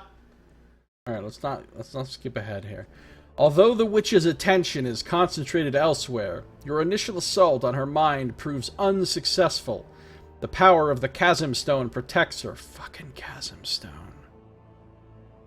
Now, completely alerted to the peril that threatens her, she wrenches her attention away from those warriors at the fortress and focuses all her powers, and those of the Chasm Stone, upon you. Well, this is awkward. At once, the morale of the Shadakeen warriors sinks, and they flee in confusion. Okay, that's good, actually. I did help my buddies win the battle. Now I'm just about to get fucked, though. With a cheer, the men of the Freedom Guild move forward to storm the fortress, but you barely notice them, for you are now locked into a duel of wills with the Shadakeen witch. A crimson haze fills the sky where the forces of the Mind Gem and the Chasm Stone clash. Combined willpower score of the witch and the stone is 40. Add together your current endurance and willpower, and subtract this from 40. Well, I got 52. That means I'm at fucking negative 12. So 205. You sense the dismay of the witch as plainly as if it were your own, as you quench the light of her Chasm Stone. Quickly, you withdraw your power before she finds some other way to attack you. You feel very faint after your prolonged test of minds. You have exerted 4 willpower points and lost 5 endurance points. Okay, that's a lot. That's a lot. I could have gone better.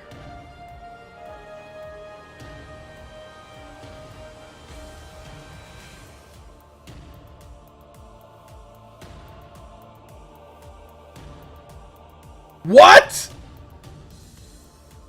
This is some Deaver bullshit right here. Hey, so you did the thing, but it was pretty costly. You took off 4 willpower, 5 endurance. You're like, oh shit, I lost 5 endurance. You fall to the ground unconscious. Wait, seriously, that's the only...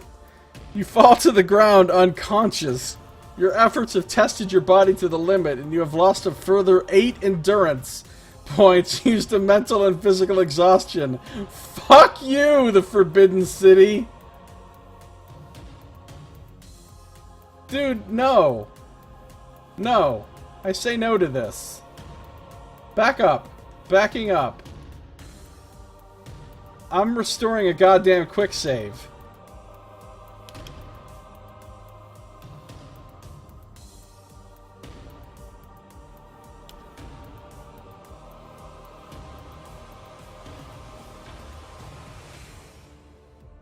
I'm gonna control the mind of the warword Kiro. I like how they say if you're still alive, yeah. Let's see what happens if I do this instead. The warword's mind is already weak with fear, and it is a simple matter to exert your power over his brain and grip it with a murderous compulsion. Oh, I didn't even think about the fact that I could use him to kill her. Man, I haven't watched enough episodes of Josiah's Kids Show, because that would have been some 101 shit. I was just thinking I can control him to, like, order her to stop. Of course, he could just murder her while she's distracted. Suddenly, the warword walks toward the Shadakeen witch, and then I could make him defenestrate himself afterwards, right? Unable to resist the desire to slay that you have placed in his mind. So here he is. It looks like he's having a fucking spiritual fucking moment here. That witch is looking rough. He needs some divine butter. Is that a word? Of course it's a word. Defenestrate It means to throw something out a window. Something or someone. So to defenestrate yourself would be to jump out a window.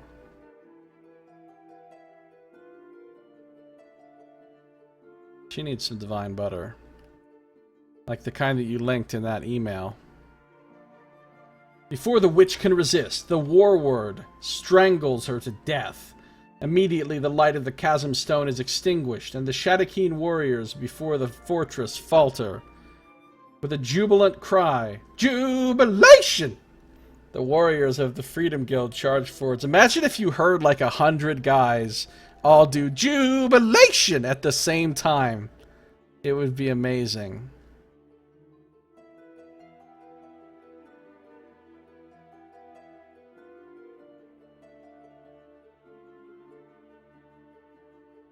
It would be truly amazing.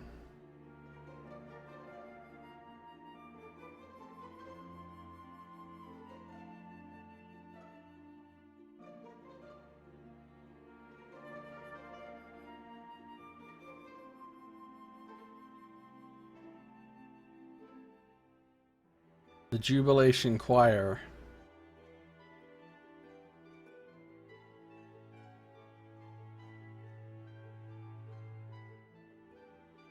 Soldiers of the Freedom Guild charge forwards.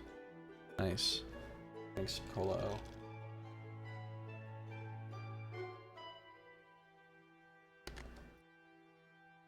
That would require some synchronicity. Oh, Nox. It's not quite ice time. We're getting close. You totter on unsteady feet. Your struggles have made you feel faint with exhaustion. A strong hand grips your shoulders to steady you. You look up and see Samu, the giant warrior that you freed from the slave train of the Shadakeen, outside the walls of Karnali. He has joined the Freedom Guild, it seems. Are you alright? He asks. You nod. I will be. Then I must away, says Samu, drawing his massive broadsword and brandishing it in the air. The Shadakeen filth must be purged from the face of the world. He speaks with a terrible vehemence, as if he would be happy to complete the whole task himself. He then turns and lopes towards the Shadakeen with an easy, athletic stride. He's wearing Air Jordans. That night, the streets of Karnali are filled with joyous celebration. The surviving Shadakeen are flushed out from their bolt holes and imprisoned in the dungeons beneath their own fortress. It is a great victory for the brave fighters of the Freedom Guild, for at last, after many years of oppression, the people in this small corner of the Shadakeen Empire are free. In a chamber in the Shadakeen fortress, you sit with Uruk and Sado of the Long Knife, who toasts you with a huge goblet of wine. To you, Grey Star, he says, I give my thanks and good wishes. Long may you endure. But Uruk sits in the corner and grumbles. Much celebration, small victory, Shadakeen Empire. And he stretches his arms wide apart. Big!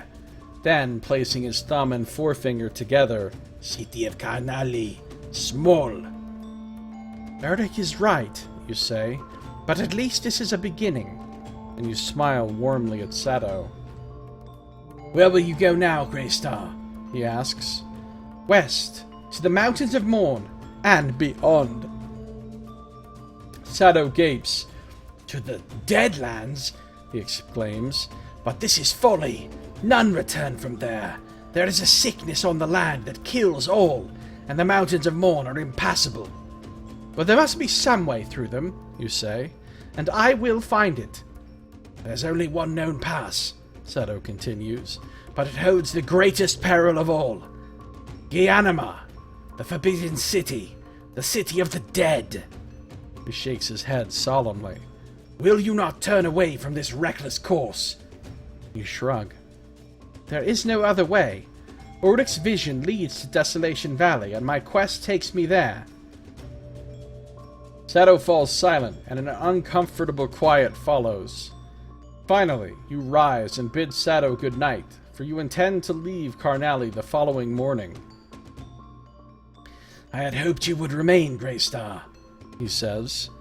You are a powerful ally, and I have great need of strength. Soon the Witch King will seek to destroy our freedom. Without your help, our liberty may prove short-lived. Moreover, you choose a path of doom, heedless of my words of warning. Fear not, Shadow of the Long Knife, you reply. If I achieve my goal, there will be freedom for all ensnared by the cruel grasp of the Witch King. I do not intend to fail. Alright, nobody ever intends to fail. I mean, a lot of people have failed that didn't intend to. Especially in Deaver World. You leave the chamber and close the door behind you.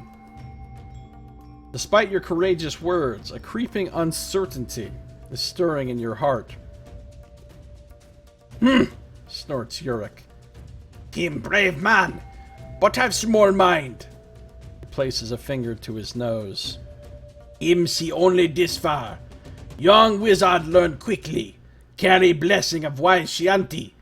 You will not fail. You pray that the old Kundi man is right. Still, Alton gets the silver bow of Duodon. God damn it! God damn it! Fucking silver bow of Duodon. Never gonna live that down in my life. You rise the following morning and prepare to leave. Your sleep has restored to you 1 endurance point and 1 willpower point. You always get such a tiny amount from resting. It's a little bit bogatronic.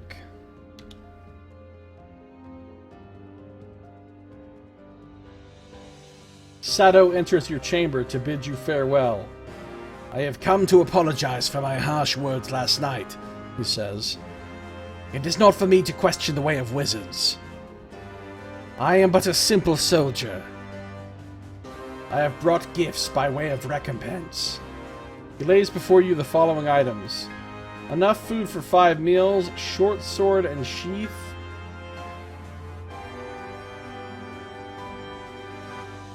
Sheath is a special item. Okay. I will replace this dagger that I'm carrying with the short sword. I will take the sheath. I got plenty of meals already. I'll take those potions of Lomspur, though. Those can go in my herb pouch or my backpack, I think. 4, 5, 6, 7. I'm actually even gonna ditch a meal.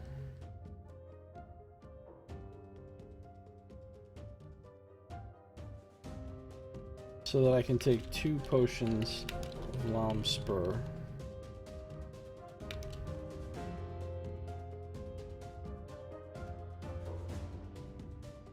I've already got rope. Adventurer's rope!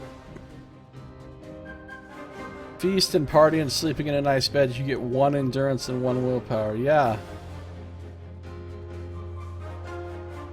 Let's just play all the books with 0.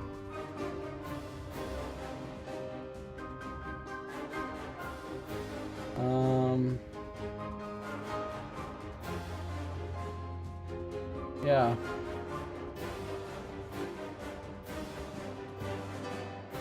Here's a picture of a sword, a shield, and an axe for some reason. There's no shield or axe here, but this is what it would look like if there was one.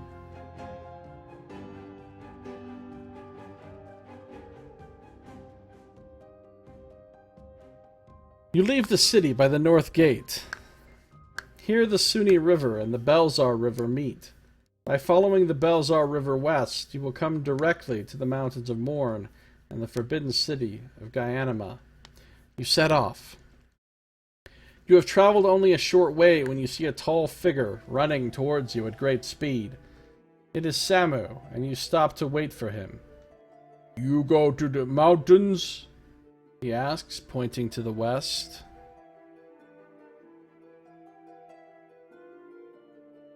You tell him that this is so. Once I was king of a great tribe. The Masbate nomads of the Great Lisan Plain. Now I am the only survivor.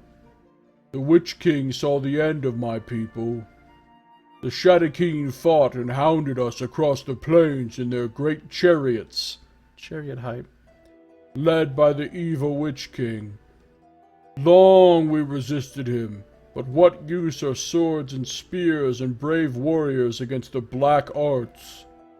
A great plague of demons sealed our doom. Shasarak has deprived me of my family and my people. Wow, he was king of his tribe. Well, that sucks. He looks at you with smoldering eyes. I will come with you. You will have need of strength as well as bravery. You have mine. Yes! We got a fucking tank. Samu sets the pace, reaching forward with great strides to lead you across the gently undulating plain that lies between Karnali and the mountains of the west. The Belzar hills on the far side of the river cast a shadow across the waters, as though disapproving of your choice of destination. As the miles slip by, a growing feeling of uneasiness nags at your mind. You notice that Uruk is constantly looking over his shoulder, his face clouded with uncertainty. In the afternoon, you stop to rest and you voice your doubts to Samu and Uruk. Ah, so you too have noticed, says Samu. I felt this just after we set out. I fear we are being followed. Startled, you flash a look at Uruk. Me think it true, he says. Lie in wait to ambush whoever is following you, or wish to continue? Well, we're gonna lie in wait. Sometimes you gotta lie in wait.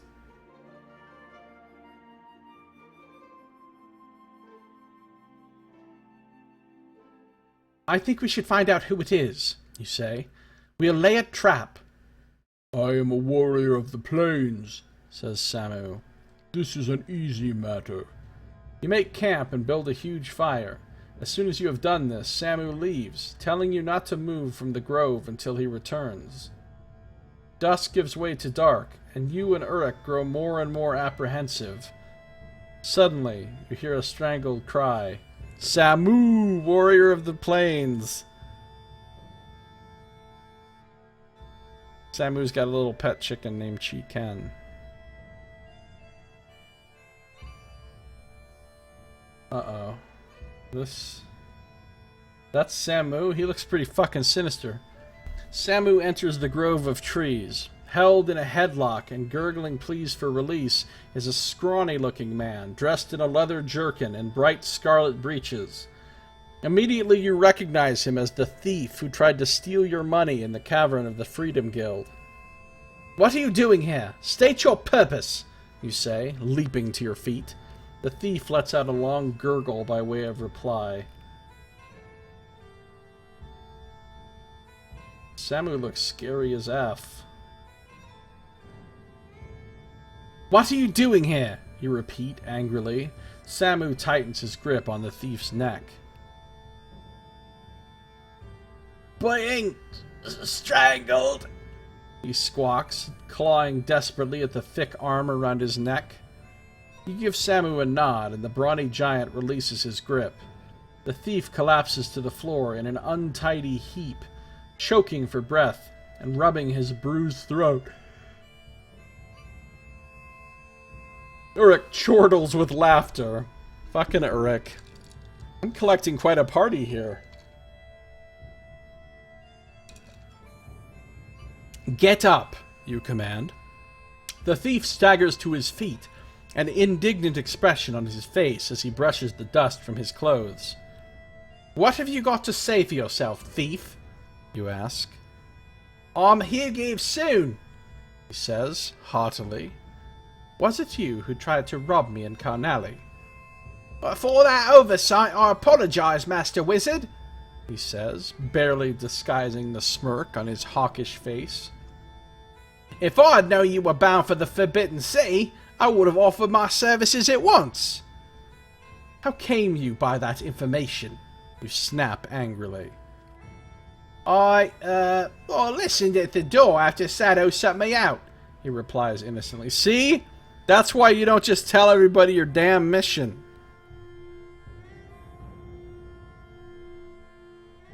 Shall I kill the spy now? Asks Samu menacingly. Spy? Spy? Hughie chokes. I'm no spy. I'm the greatest thief in all Carnelli. What need have I for spying? Well, you're not very good at stealth, pal. You're not very good at picking Greystar's pocket, Uruk points out. Well, nevertheless, says Hughie testily, thief I am. Spy I am not. That still does not explain why you are following us. Why should the Forbidden City interest you? Ah, sighs Hughie. The Forbidden City! Legends speak of priceless statues, remnants of the ancient people who once lived there. But I found none who dared to go there. When I heard that you were bound for the City of the Dead, I chose to follow. Then, this great brute stepped out of nowhere and tried to strangle me to death. Samu glares at Hughie.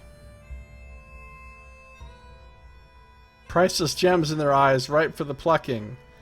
Right?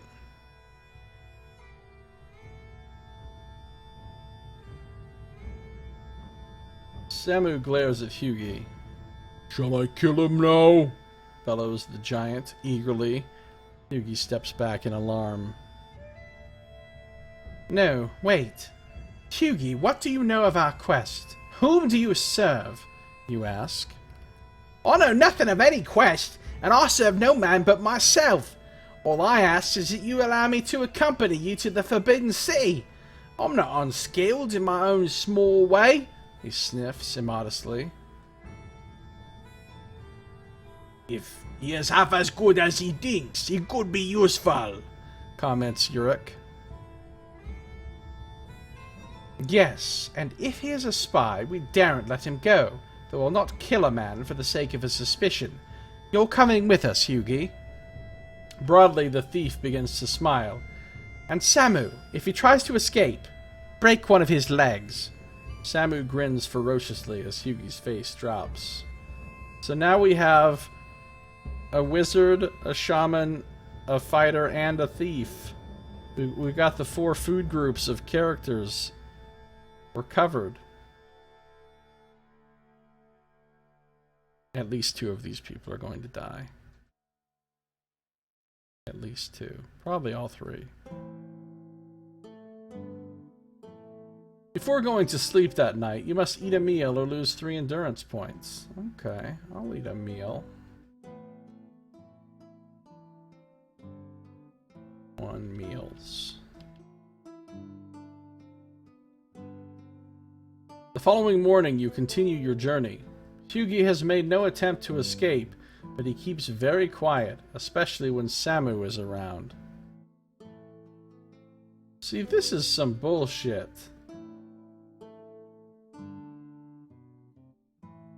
You're resting overnight, you're even eating a meal, you don't get any fucking endurance or stamina back, or willpower. What? Hughie has made no attempt to escape, but he keeps very quiet, especially when Samu is around. As the miles pass by, the mountains of Morn loom larger in the distance, aloof and forbidding. The land is becoming sparse of vegetation as you approach the region known as the Deadlands. What is this? Look, just because they're making up new fucking food groups these days. Classically, in my day, there were 4 food groups. Fruits and vegetables were combined into one food group. Now they just want to add a bunch of food groups. Pretty soon they're going to have the soy food group and the fucking, you know, yogurt food group. God knows what the fuck food groups they'll make up.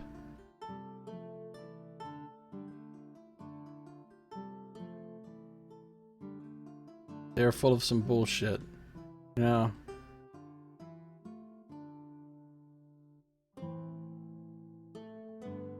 Alright, if you do not have enough food and want to gather supplies, I mean, I'm down one meal, so I could gather some supplies.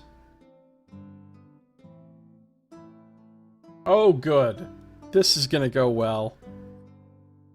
Uruk and Samu volunteer to hunt out some wild game in order to collect enough food for the remainder of your journey. Well, we're going with 7s all the time, so let's see what happens. That evening, Samu and Uruk return with an abundance of game, wild berries, and Leonore. Let's just pretend like we know what that is. After the meat has been cooked and the food shared out, you find that you have far more food than you can carry. You may carry as much food as you wish, but remember that each meal counts as one item in your backpack. The following morning, you pass into the region known as the Deadlands. Alright, well, that'll crank me back up to 2 meals. I don't really want to get rid of any of this stuff, so... Google result of 7 food groups. What is this shit?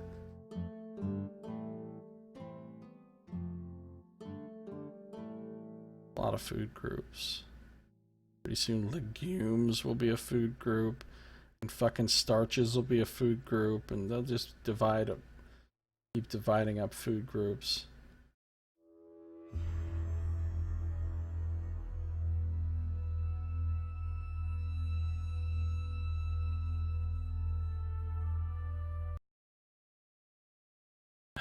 Seriously?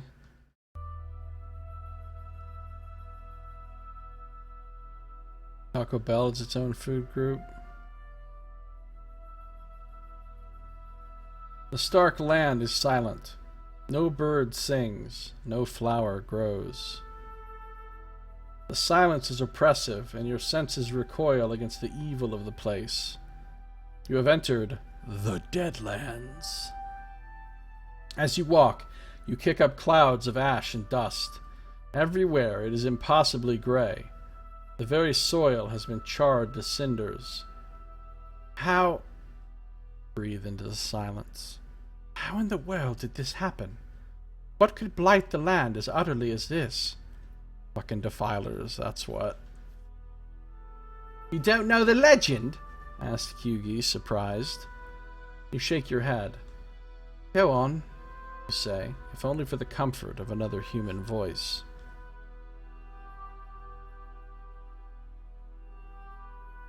The land beyond the mountains of Morn, the region that is called Desolation Valley, was once the heart of a great kingdom, a nation called Taklakot.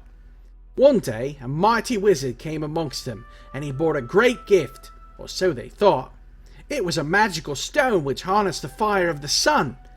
The people of Taklakot grew in knowledge, but it was a power gained without wisdom, and a great calamity befell them. Somehow, the fire of the sun, stone, was released, and in a single day, an entire race was wiped from the face of the world. The barren land you see around you is the result of that fateful day. Its curse still lingers.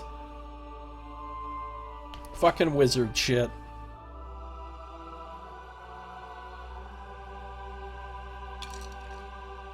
But what of the Forbidden City? Why does it still stand? Asked Samu. The mountains that surround the valley held the blast. The Forbidden City, or Gyanima as it was called, stands beyond those mountains. It was built to guard the pass through the mountains, and is the only remnant of a dead civilization. A greedy light gleams in Hyugi's eyes. The value of its treasures is immeasurable, he breathes. Your Chianti training and lifestyle have taught you to place no value on material wealth, and you soon lose interest in Hyugi's tales of hidden gold. Once more, you ponder the incredible bleakness of the place. You gaze across the Belzar's river and to the hills beyond, and an involuntary shiver runs down your spine. Drifting down from the hills, you see an eerie, chilling sight. A ghostly, pallid form floats across the river, its hands outstretched towards you. It whispers with a voice like grating stone. This sounds like it's gonna hurt my throat.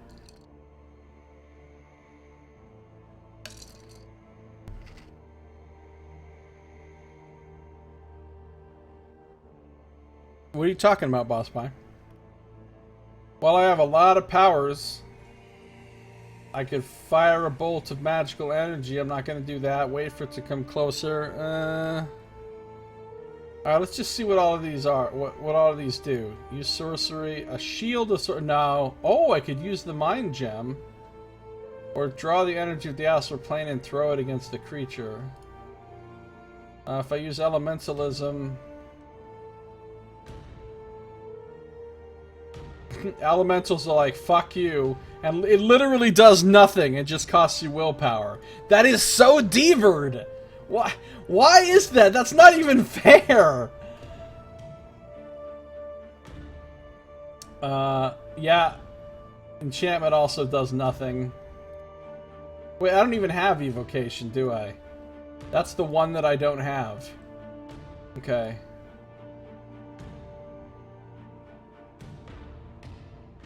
I'm just gonna wait for it to come closer. So you can hug it as it drains the life out of you. Turn to page 209. The creature floats across the river. Within the shimmering tatters of its gray robe, you perceive the dim outline of a tormented and eyeless face. It is a death gaunt, an undead spirit raised by Shasarak, the Witch King, to roam the world of the living. So it's like a Nazgul. Hopefully it's as inept as those Nazgul in Lord of the Rings are.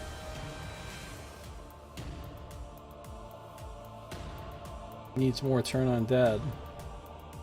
I have a torch. Can I just fend it off with my torch?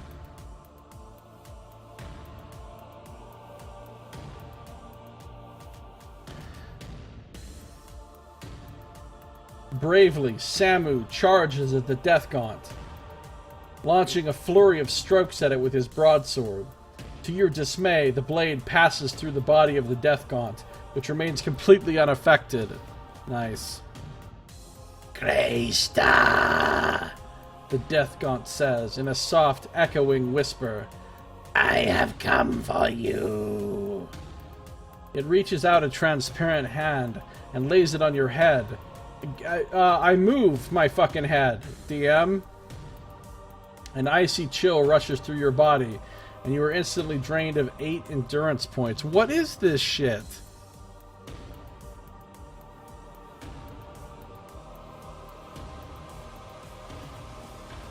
Eight endurance points. That's a lot, you guys.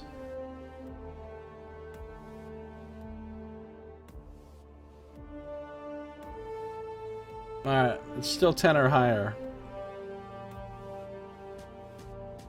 Trembling as the icy cold washes through your body, you sink to your knees, hovering on the very edge of unconsciousness. The Death Gaunt fades, and you see it dematerialize. You fall into darkness. When you wake, a chill fever grips your body. It is the touch of the Death Gaunt, spreading through your veins like a river of ice. You are too weak to travel any further today, and your body is hungry for sleep. But you must sleep on top of this hill. Never-ending tornado. So yeah, well, apparently the Death Gaunt didn't watch enough episodes of Josiah's Kids show, because it didn't get the memo that it should have finished me off. I do have alchemy, and I have Azurwood Leaf, so I can fix myself.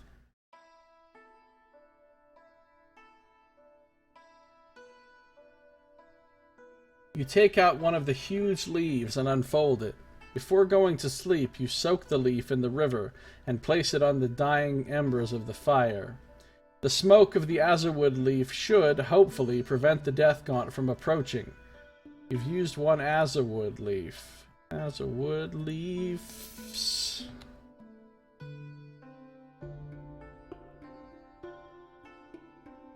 The pungent aroma of the Azurwood Leaf fills your nostrils as you sink into a deep sleep. A sleep which heals me a whole bunch. right? No, it doesn't. Within the darkness of a dream, you hear a voice whispering. It is calling your name over and over again. Glowing with a sickly light, the figure of a man stands like a sinister vision, his face obscured by shadow.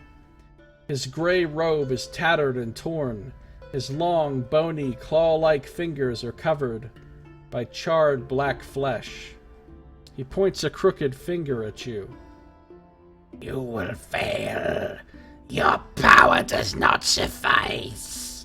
This fool's errand is to no end. No! You shout into the emptiness. Turn aside, Grey Star. Turn aside. You dare not stand against me. The grim figure casts aside his hood, and the shadow passes to a blood-red light, revealing a hideous face. Half of the face is missing, and in its place a metal plate gives shape to the ruined visage of wasted flesh and scarred tissue. One eye is shrunken and sightless, while the other burns with the intensity of the sun. I don't think it does that. A gaze of unbearable malice focuses on your heart. Make a wisdom save. Desist, wizard, or I will rend the very soul from your body. I will not! You scream into the darkness. A look of rage contorts his twisted features, and the single eye burns into you. You are looking upon the face of Shasarak, Witch King of Shadakai, who has come to taunt and torment you as you sleep. He just keeps casting vicious mockery again and again. Alright, well, he looks pretty fucking evil and sinister.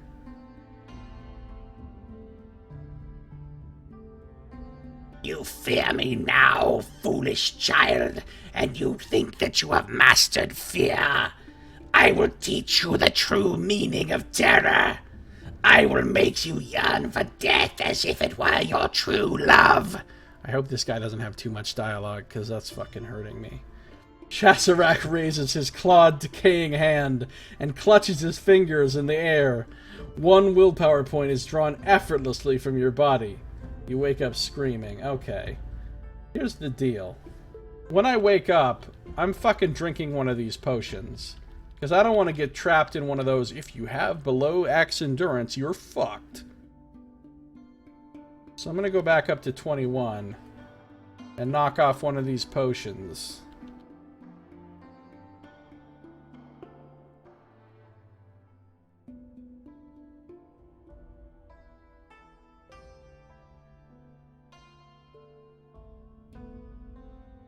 Sun's intensity eye is that sunstone that destroyed the place.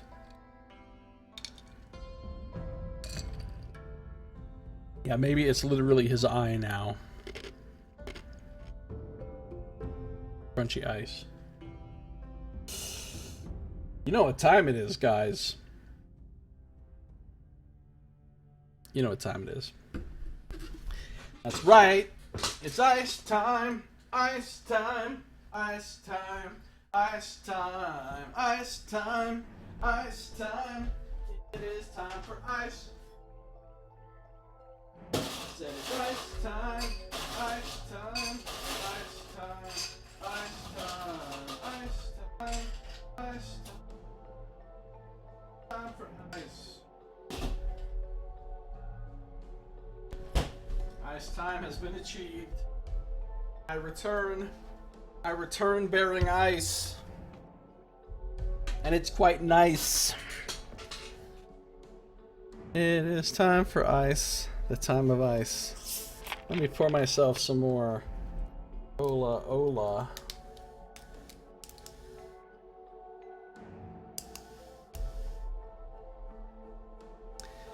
Josiah, bringer of ice.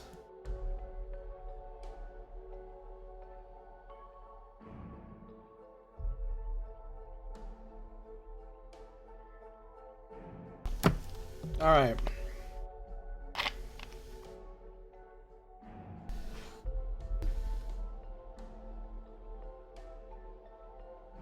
Wake up screaming.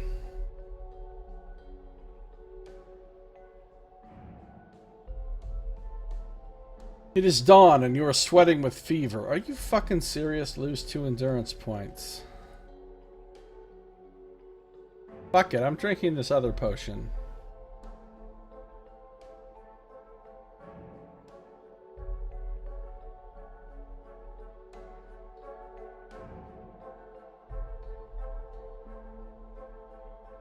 You wake your companions and begin your journey without delay, your heart still quaking with fear. Your leaden feet carry you through the fields of dust, and the grim monotony of the landscape dampens your spirits. Your companions eye you with concern. When you stumble and fall with weariness, they lift you to your feet, and you are comforted a little. Suddenly, Hughie gives a cry of alarm, and you spin round. You gasp with fear as you see 3 death gaunts... Okay, 3? Drifting after you, their arms outstretched in a sinister greeting, as if you were already one of their kind. You hear their evil voices whispering insidiously in your mind. Go no further. Only doom awaits you, they chant. Well, I don't have evocation, so I just have to continue. You ignore their evil taunting and continue towards the mountains. Slowly, the death gaunts drift towards you, filling your heart with panic as they draw closer and closer. Now you must run to keep away from their deadly touch. Fortunately, the death gaunts are unable to move quickly, and you were able to create some distance between them and yourselves, but you are weary from past assaults, and soon find yourself stumbling and staggering through the gray dust of the dead plain.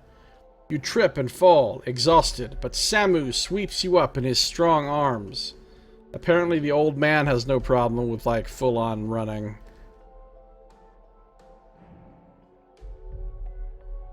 If you wish to yell at Uruk to do some Kundi Shaman hacks, turn to 211, right? Fucking, why is this shaman not doing shit? For a full day, Samu carries you, but, despite his enormous strength, eventually he too becomes too tired to continue. Panting for breath, he sets you down before collapsing to the ground. Hughie estimates that you are now only a day away from the Forbidden City. Alright, what are we gonna do? Welp, this sounds like a terrible idea. I don't have evocation. Oh! I can do alchemy again with another Azurwood leaf. Fuck yes. As before, you soak the leaf and leave it to smolder at the center of the company. You then lie down on the ground, hungry now for sleep. Alright, I got leaves for days, you guys. Leaves for days. I'm making room in my things to pick up new stuff too, so...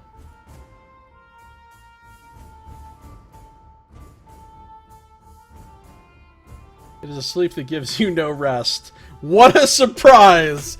I mean, honestly at this point I would be shocked if it did give me any reasonable rest.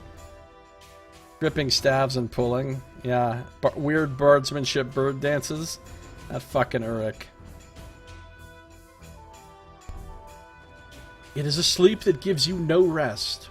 Through a dark haze, the ghastly figure of Shasarak appears. And still you persist, fool! He spits. I see that my friends were unable to make you see the error of your ways, he says scornfully. Perhaps this will better persuade you. So, this is Shanley and Tanith, presumably.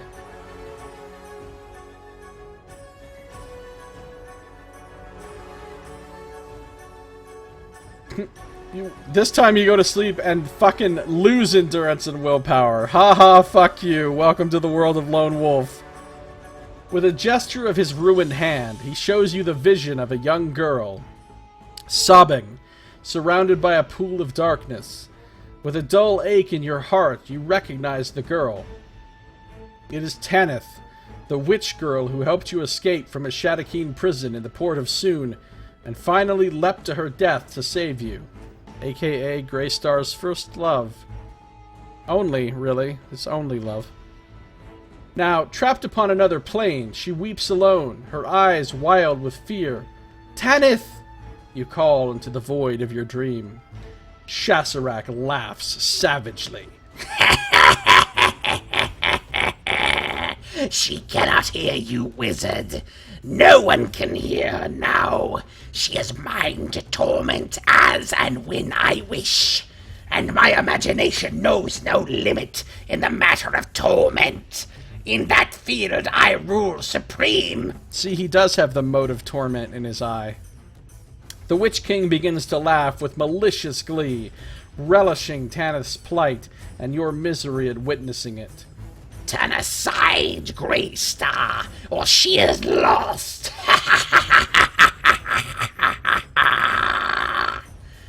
With the howl of Shasarak's mocking laughter ringing in your ears, you wake with a start.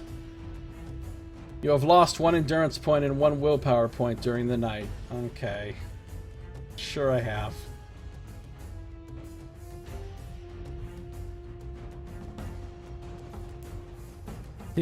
Yeah, when she got pulled into the other plane, dude was like... Another guest! Another guest! How wonderful to meet you! Another guest! Dude was like that.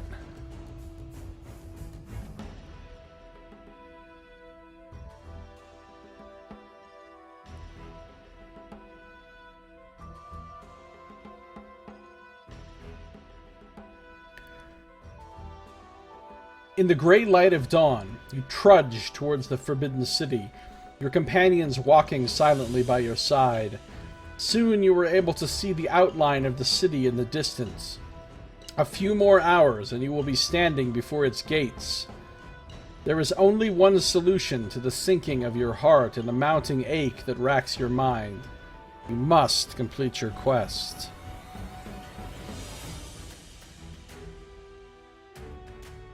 Standing before a crumbling bridge that crosses the left-hand fork of the Belzar River, you gaze, awestruck, at the desolate city that rests beneath the shadow of the mountains.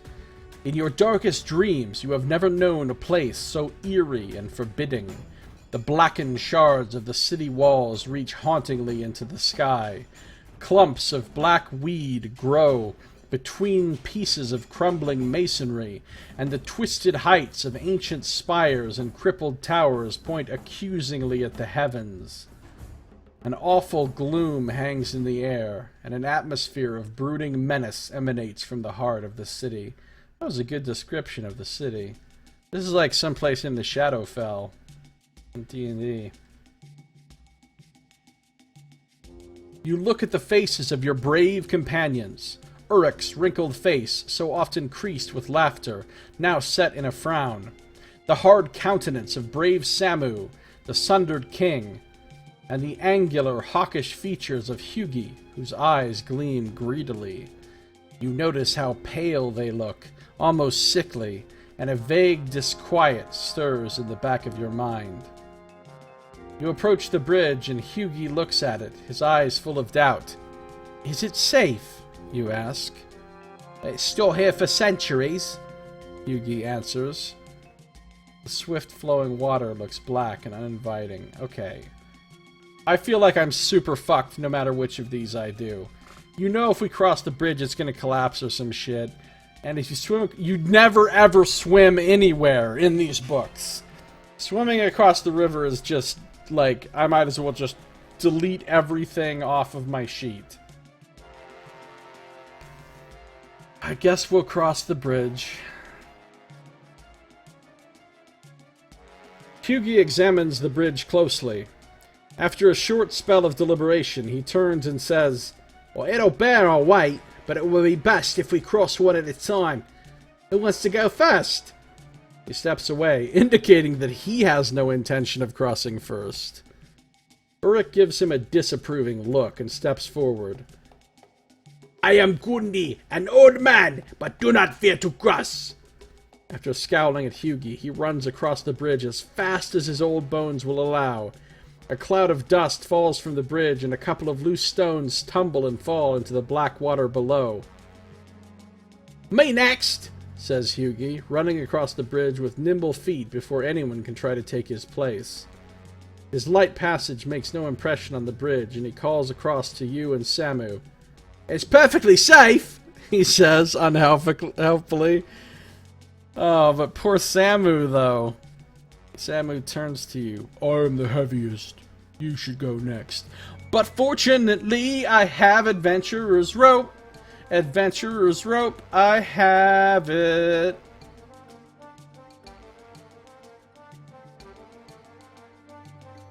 You remove the long, sturdy rope from your backpack and tie it around your waist. If I should fall, hold me up, you say. Samu nods. We'll do the same for you on the other side. With your heart in your mouth, you run across the bridge. You feel a slight tremor through the stone. It doesn't look too good, you shout across to Samu.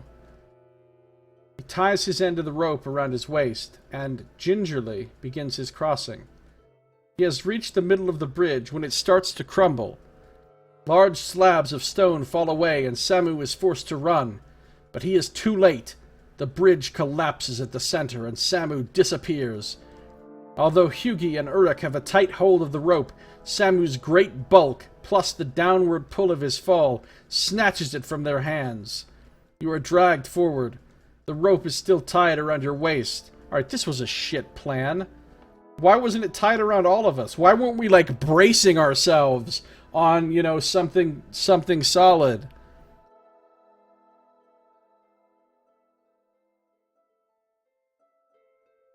If you have a knife to cut the rope, turn to 9/11.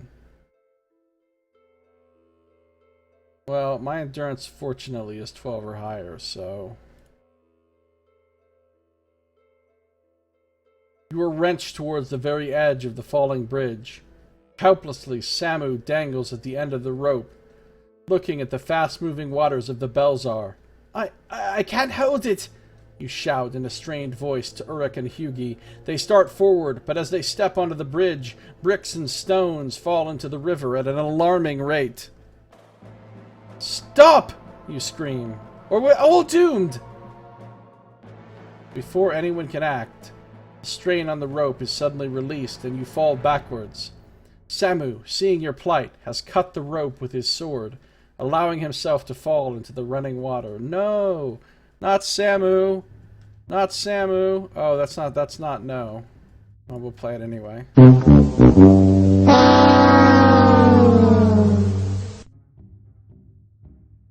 Elementalism could have been used back on the shore to make everything work, right?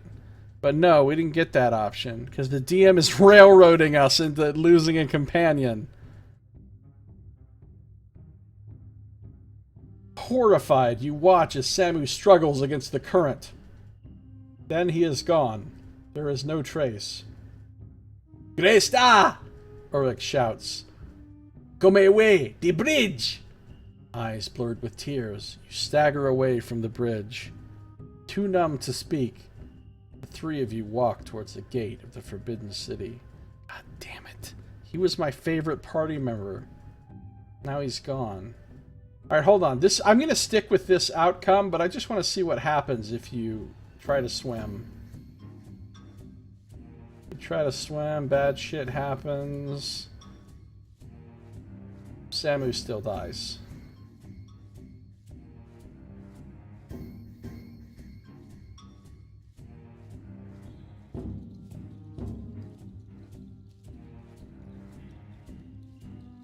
Let's use some earth element hacks to shore up the bridge, or air to fly across it, water to make happy waves to ferry you across. Yeah, exactly.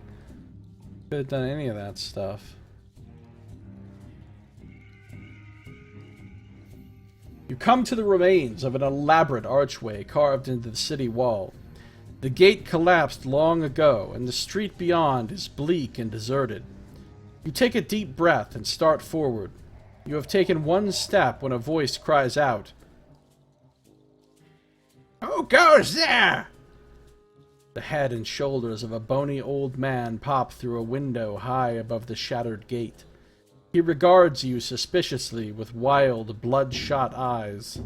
His filthy, matted hair hangs down over his shoulders, and he waves a broken, rusty sword. I feel like this guy is basically the jailer from the first book.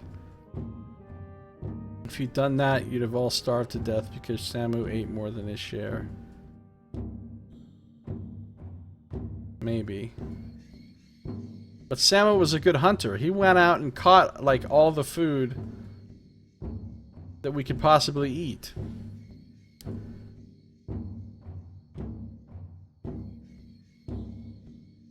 Speak now! He continues. I can't open the gate until you tell me! So we got a real fucking sketchy looking dude up there. No killy boss man.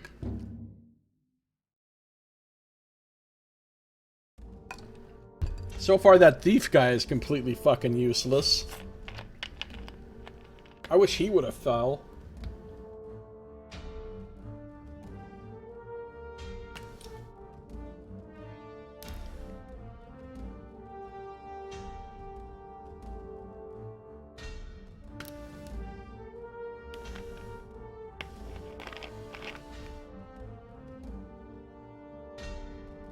Alright. Puzzled, you look at the archway and then up at the grime-encrusted man. You can see no gate.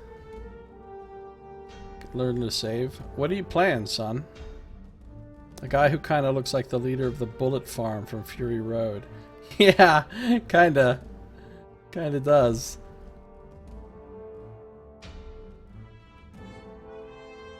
Can see no gate. Oh, I'll humor the gatekeeper. We are friends, gatekeeper. Open up now, you say, uncomfortably. Mechanist, which is sort of like XCOM 2. Okay. State your business! The gatekeeper replies.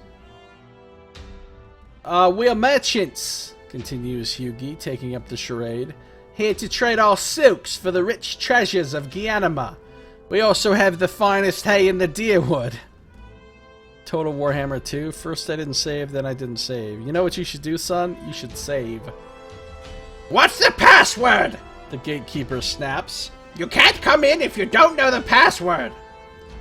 Crow's foot, says Hughie immediately and more than a little hopefully. The gatekeeper holds his hand out in front of his face and looks up and down as if checking off an invisible list. No, that was yesterday. You've given me the Loon Day password. But today is Loon Day, replies Hughie indignantly. It is? Says the gatekeeper, astonished.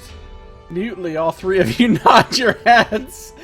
Very well then, you may pass. That was some Knox bluff right there. The gatekeeper vanishes and moments later reappears in the archway, lifting the non-existent bar on the non-existent gate and ushering you in with a show of great respect. I love this guy. He could join the party. Yes, it's definitely Loon Day. I see what you did there, Knox. You pass through the archway and into the city. Gatekeeper, would you mind holding my horse for me? Asks Hughie, holding out the reins of an imaginary horse. The gatekeeper accepts the non-existent reins and leads the imaginary horse away. Hughie shrugs. Sorry, I couldn't resist it, he says with a smirk. You walk along the deserted street, past old buildings, many of which are still intact, although, due to the strangeness of their designs, it is impossible to guess their original purpose. Well, exploring one of these buildings is probably a terrible idea, but I'm going to. If you wish to give us, Ian Page and Dodiver, another chance to just indiscriminately fuck you, turn to 175. You approach a tall, dusty building with a high domed roof. You turn the door handle. Nothing happens. It is locked. As you release the handle, you hear the scuffle of naked feet coming from behind the door. The thief, Hughie, produces a large set of keys. Do you want it opened? He asks confidently. Oh, prophet. prophecy. I'm going to use prophecy. I'm going to pull a Sardic here and do some wheel and woe augury.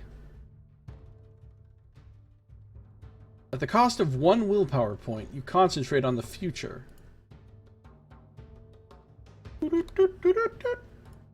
You perceive that there are 4 humans in the building, and that one of them is ready to pounce. If you wish to enter this building, you may add 2 to your combat skill for the duration of the fight that is sure to follow. I don't know why I'm entering this building. I'm just hoping I can find some loot in there, or something. If you end up buying an island, you're naming part of it the Nox Bluff. Oh, that's a good idea. That's a good idea. Let's enter the building. You know what? Fuck it, guys. Oh, these guys are super weak, though. Yugi selects a key and opens the door with consummate ease.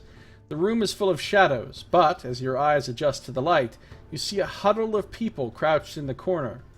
They are gnawing on a large bone. They seem frightened by your appearance. Why am I killing these fucking poor, like, indigent squatters that are crazy?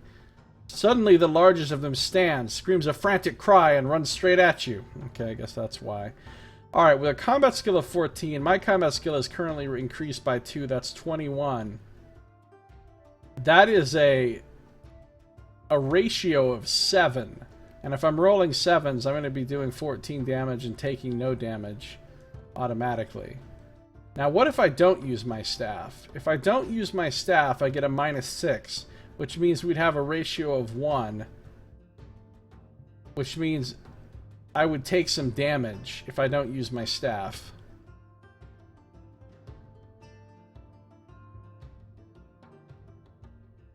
And I would have to do it twice without the staff, so I would take 2 points of damage total. If I use the staff, though, I'm using up 2 points of endurance. I mean, willpower.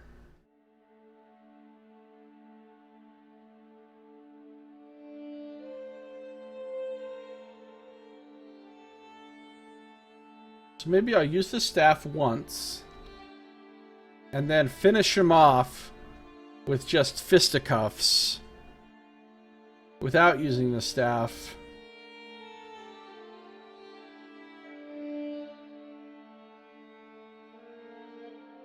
Hopefully non-lethally.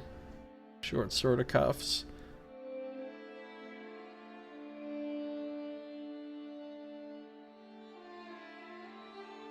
Yeah. Just see what happens.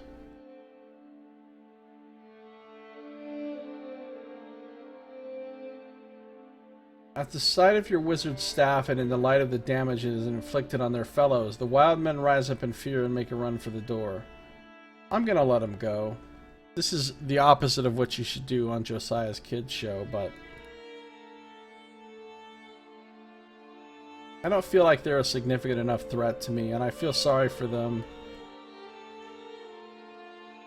I'm gonna let them go. And it's 77. It's the year I was born, so I can't not go to 77. The wretches fight with each other in a contest to be the first to leave.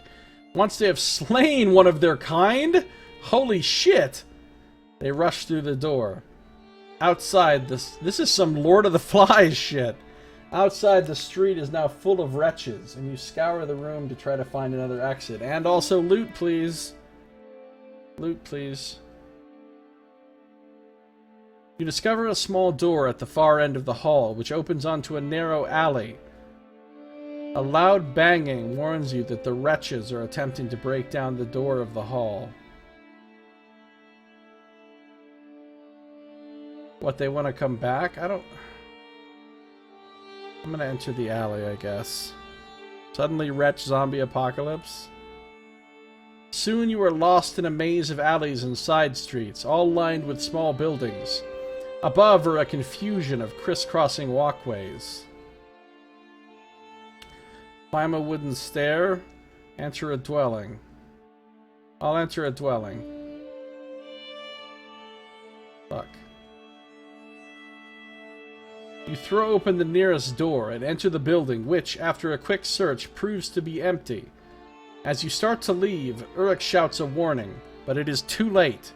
Just as you walk through the door, a Dead City wretch cautious you. Are we making up fucking words right now? Cautious you? Kosh. A thick, heavy stick or bar used as a weapon, a bludgeon. To kosh someone is to hit somebody with a kosh. What? This is some British shit. Informal, British. Okay, there you go. Just got straight koshed, you guys. With a wooden club. You do not have time to react, and the blow knocks you unconscious. You lose 1 endurance point. So what, getting hit for 1 endurance knocks me out now? What is this shit? Axe. When you regain consciousness, you are lying in the dark with your wizard's staff by your side. Alright, I'll make light from my staff.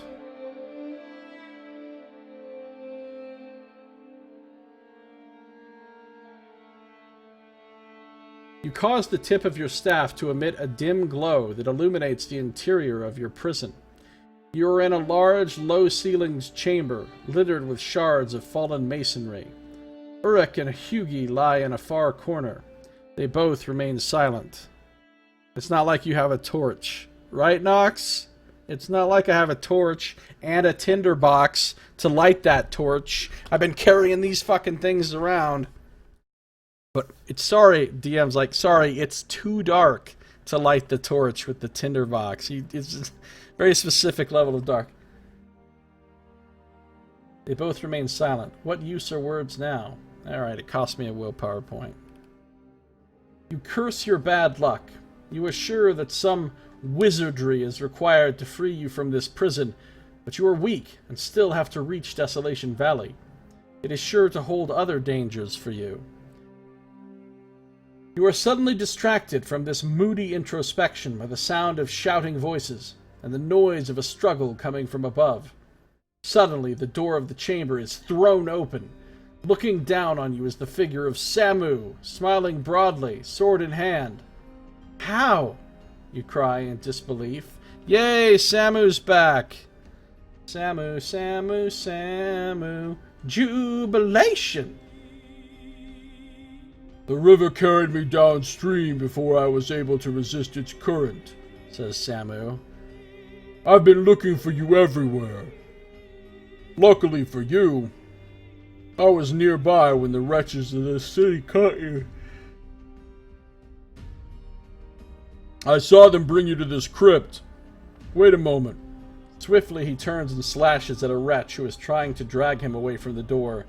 He swats his assailant like a fly, then turns to face you once more. Samu saving you, ass. That's right. The return of Joe Diva. Hey, what's up, Scum Save? How you doing? Ian Page.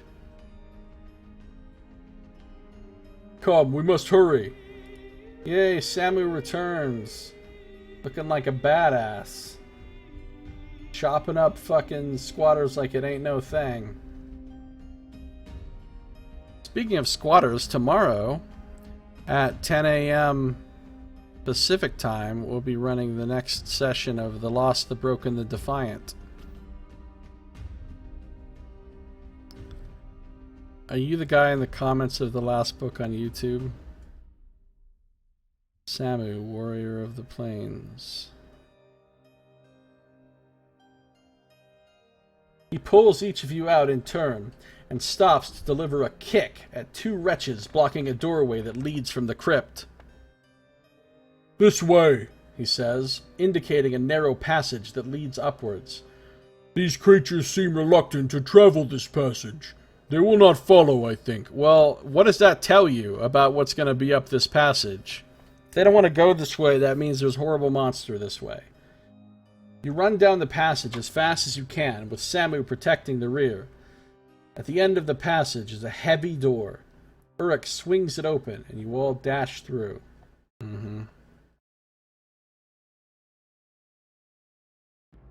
Samu throws the door shut, and Hugi, with his vast knowledge of locks, triggers the door lock with one of the many strange tools he carries for that purpose. The passage winds on for many miles, and soon you have lost all sense of direction, and can no longer tell whether you are traveling towards the mountains of Morn or away from them. Finally, the passage ends, and a secret hatch opens onto the balcony of an ornate building. The balcony overlooks a vast hall where you witness a strange sight. An old man in tattered ermine robes sits upon a broken throne, surrounded by a bizarre gathering of people. 2 guards in rusty armor stand either side of him as the ragged assembly of mad courtiers dances a stately pavane without music. 2 stairways lead from either side of the balcony into the hall, and these are the only exits. It is impossible to walk down these stairs without being seen. If only I was a fucking wizard.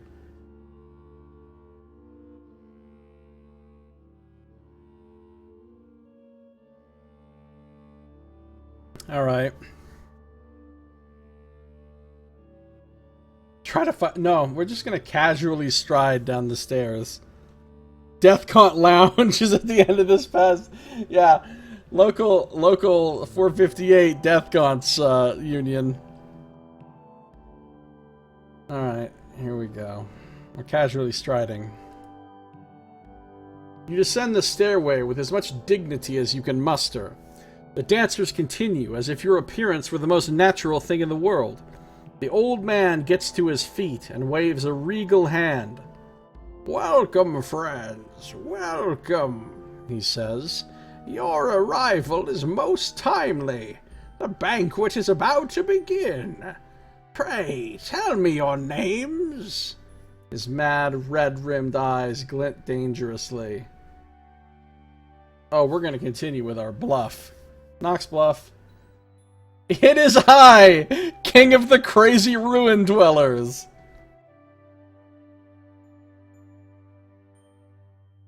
Rick gives you a look of bewilderment. You nod confidently, as if you know exactly what you are doing. The bizarre procession of madmen and mad women moves at a stately pace through the wide archway that leads from the throne room. Samu looks as solemn as ever, but Hugi's face wears an expression of astonishment. You enter a dim, candlelit hall dominated by a long table. Rats scuttle across the table, running for their bolt holes as the assemblage enters the room. You sit down and wait to see what happens next. "Dinner is served," announces a gaunt, gray-faced servant.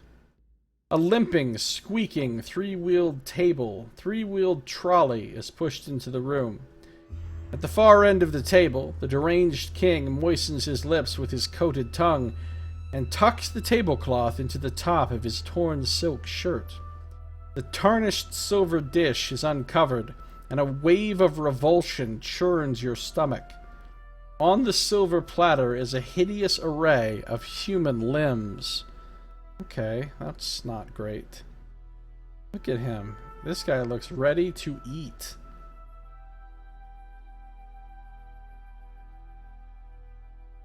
Human limbs and grapes, apparently.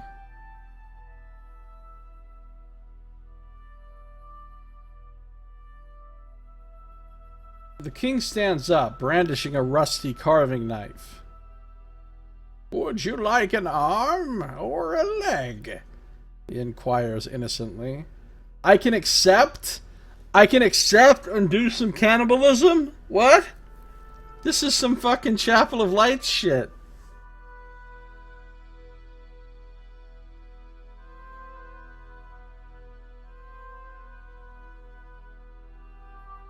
I don't feel like I need prophecy here. But why not use it?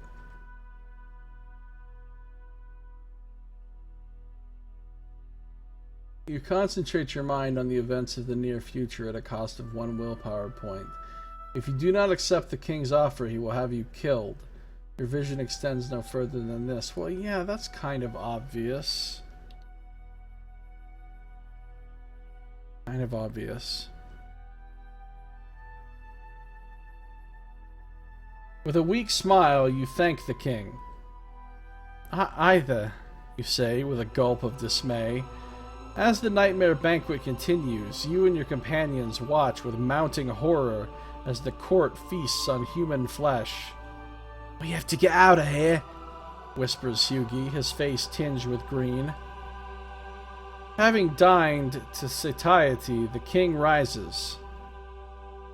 And now, dear guests and friends of Guyana, he nods in your direction, I must return to my chamber. A good morrow to you all. The king departs. Soon the courtiers leave, and you make your way from the banquet hall. Now you are alone. You decide to try to find a way out of the palace. Random fucking choices that you have no idea which one is which, and have no, like, possible hint as to what they would lead to.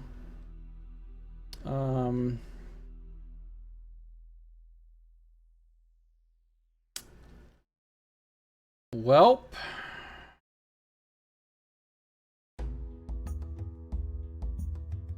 No prophecy for this random choice, right? Let's go back to the throne room. The room is dark and empty. You can see no other way out of the throne room and turn to leave. Wait, says Hughie suddenly. I thought... Yes, I'm sure. What's up? Asks Yurik. Thief go mad too. Why would you get to use it when it could actually be useful, right, Sato? Hughie traces a line with his finger along a panel in the wall behind the throne. Suddenly, the panel swivels to reveal a passage leading down. I thought as much, he grins. The gap looked too wide. It reminded me of the great tomb of Nargoran, far to the east in the Shuri Mountains. Well, he's finally starting to be useful. Before Hughie launches into a long dissertation on his past criminal conquests, you step forward. Into the passage, you order, and dutifully they all file in. The passage has been carved from the bedrock of the mountains of Morn. At the end of the corridor is a wall of fire, burning with fierce intensity. You stop, deep in thought. How are we to pass through that? Well, I mean, elementalism seems like the most obvious. Fire at it with my staff. Just walk through the wall of flames. Your life and your... I just have to see it. I'm not going to choose this for real. Oh. Apparently that's not a bad idea. But I'm not choosing it. I thought it was going to be an insta-death. No, I'm just going to use elementalism because... It's like... It's what the character would do. It's the most obvious thing. You reach out to the elemental plane and ask for the help of the elementals. Representatives of the four elements appear before you, and you must choose which one you wish to help you. Well, okay, you think element of fire... Maybe it puts the fire out for you, or shapes the fire into a different shape so you can walk through it. But maybe when you do element of fire, the fire elemental's like offended, and he's like, no, I won't put out fire for you. Fuck you. Here, lose some endurance. Water to put out the fire, possibly, but it could be like, well, sorry, there's too much fire in this wall of fire. Water isn't going to do it. A bunch of steam comes out. And burns your lungs, so take some damage. Earth probably won't do anything. Air, you blow the fire, but that's not going to be enough to extinguish it. So probably none of these are good, honestly. Just like most choices in these books, none of these are good. I guess we'll use water, because it seems like the most obvious choice. Which means it's definitely going to fuck us over. This wall of fire is nothing but an illusion, cast long ago. Wait, do they all say that? 240. Hold on. Wow, these other ones cost willpower. Interestingly enough. Oh, and they take you back to the... So water was the right choice. This wall of fire is nothing but an illusion cast long ago by the wizard of Taklakot. Something of great importance must lie beyond this stone doorway. You pass through the flames, and as you cross the threshold, the flames simply melt away, and you have dispelled the wizard's illusion. And it didn't cost me any willpower, you guys. Drink some more. You are standing in a huge cavern. Eyes gleaming greedily, Hughie shoulders past you and runs headlong down the carved stone steps that lead to the cavern floor. "This must be the place," he says excitedly. Immediately, he begins to search the chamber, scrabbling among the rocks and debris, and then, with a jubilant cry, "Jubilation!" he unearths an old and rusty chest. In an instant, he has removed his wallet of thief's tools, and with practiced ease sets about the lock. Swiftly, he masters the challenge, flicking open the lid with a hungry look. His face drops. "Books?" he snarls contemptuously. You walk over to his side and peer down at the leather-bound tomes. A closer examination reveals a shocking surprise. Right.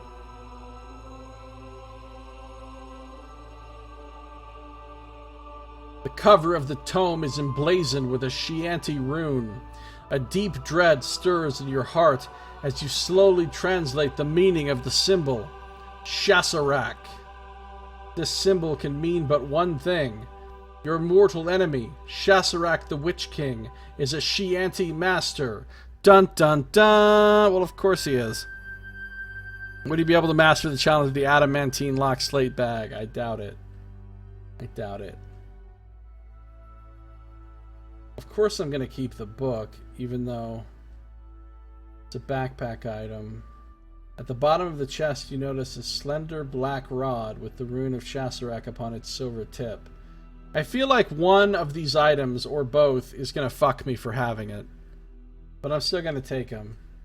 What book was it? Remember one of the books where, like, if you take a certain item, later on, it just insta-kills you if you have that item, and there's, like, no way out of it? Which book was that? You guys remember that, don't you?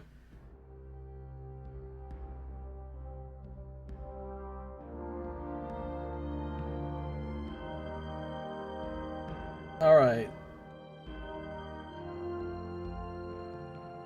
We got the Book of Shasarak.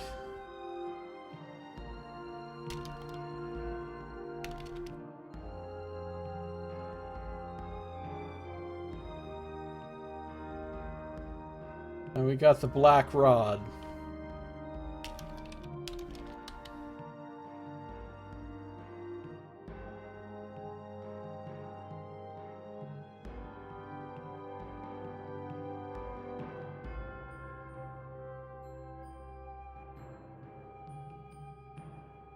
Meanwhile, Hughie has busied himself with his search for gold.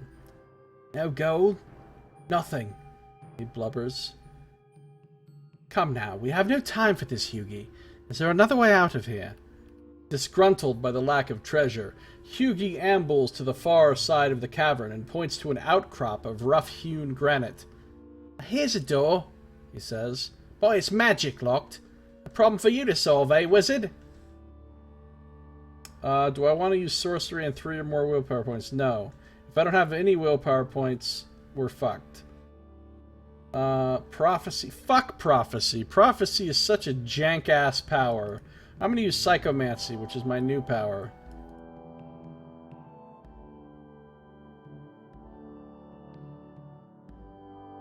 You place your hand upon the door and concentrate hard.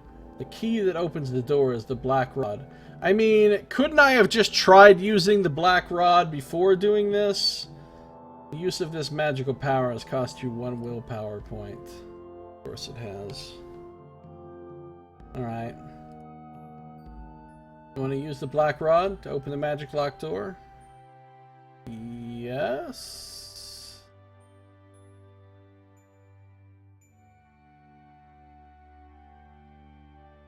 You raise the black rod and point it towards the door. Willing the door to open, you notice a thin beam of yellow light strike the surface, and silently it swings open to reveal another passage sloping upwards into the distance. Why the fuck would I prefer to stay where I am? This is the only other way out of the room. I'm gonna pass through the door.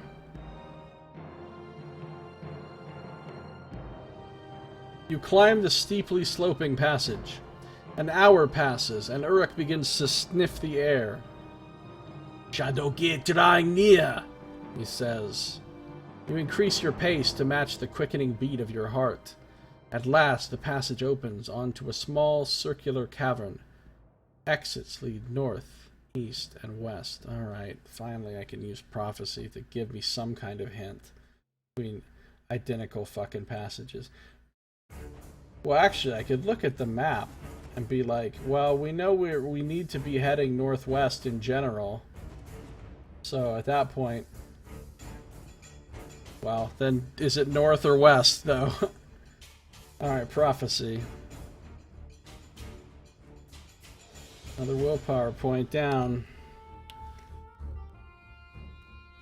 At the cost of 1 willpower point, your magical power of prophecy tells you that the North Passage leads out of the tunnel complex and on to the plain of Desolation Valley. Wait, so after learning that, I can still go east? I'm tempted to go east just to be fucking saucy. Like, if I was playing this as a video game, I would absolutely go east first to see what's there before going the right way.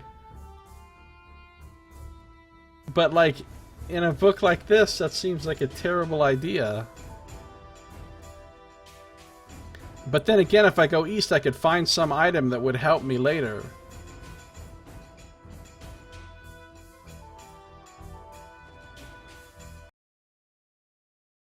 Okay, why don't we just stop playing for no reason? That'd be cool.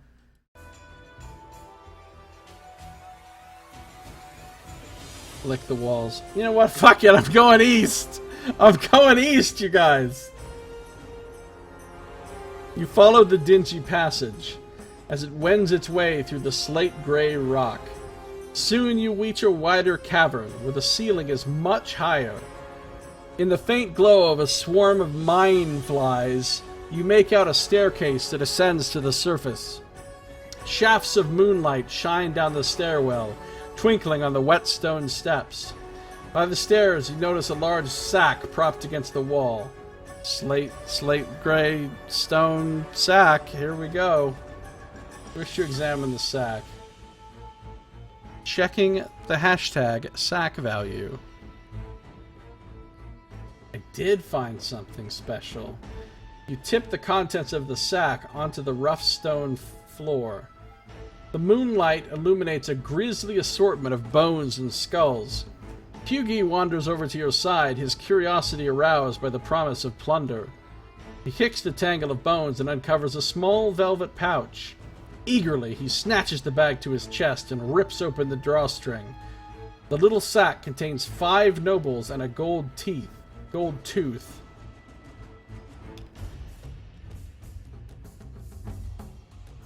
Hughie grins, his teeth glinting in the ashen light as he swiftly pockets the money.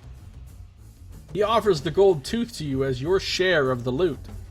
If you wish to keep the gold tooth, mark it on your action chart as a special item and keep it in a pocket of your robe. Obviously, I'm keeping it.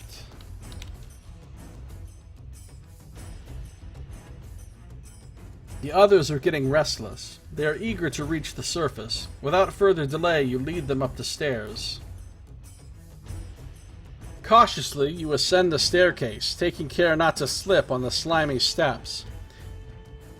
As you near the surface, you catch your first glimpse of the full moon that shines down on the desolate plain of Taklakot. It is covered with potholes, and as the night wind blows across them, they sigh and wail like some monstrous creature in pain.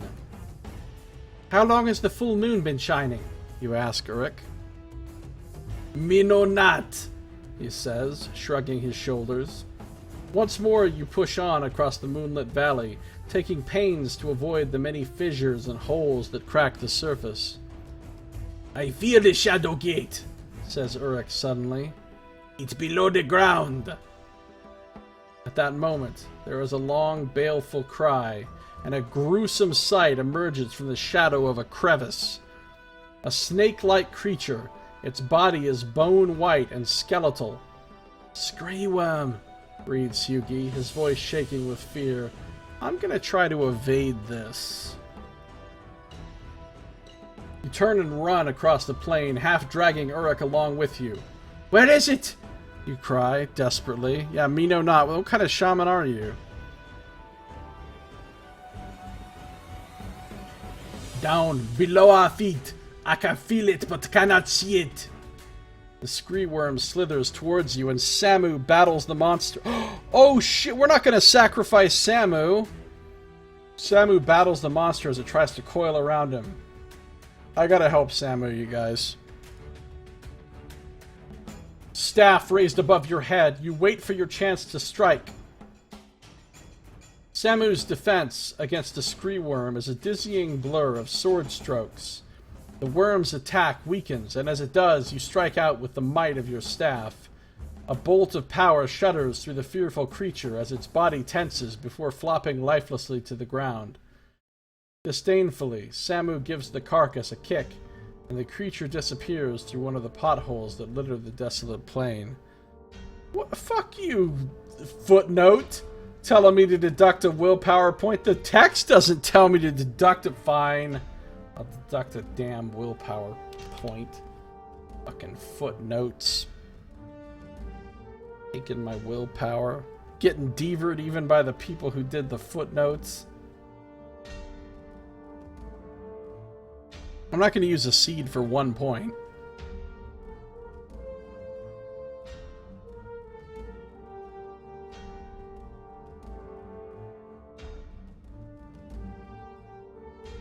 Uruk points to a place directly below him. Here, He says. it is here. There is no way down, other than via the potholes. Another Screeworm slithers out of one of the holes and crawls towards you from out of its shadowy lair. Of course I have a rope. I'm not fucking King Graham, adventuring without an adventurer's rope.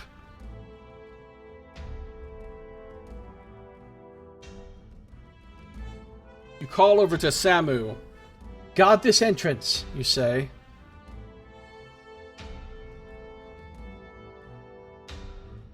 Tying the rope around you and indicating the hole you intend to descend into. He gives a grim nod. Hugi, you say. Feed the rope down gently. With these words, you leap to the edge of the hole and begin to lower yourself down slowly. You land safely at the bottom and wait for Uruk to clamber down. A lifetime of tree life has made him more than capable of climbing safely to the ground beside you.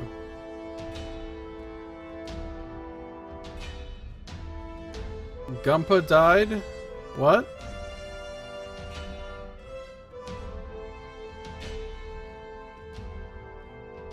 You are standing in the middle of a honeycomb made of stone. The light of the full moon streams through the holes in the surface of the plain, and the maze is bright with translucent light. We're in Swiss cheese place. Uruk sniffs the air. Follow me, he says. With tension mounting in your heart, prepare to meet your enemy.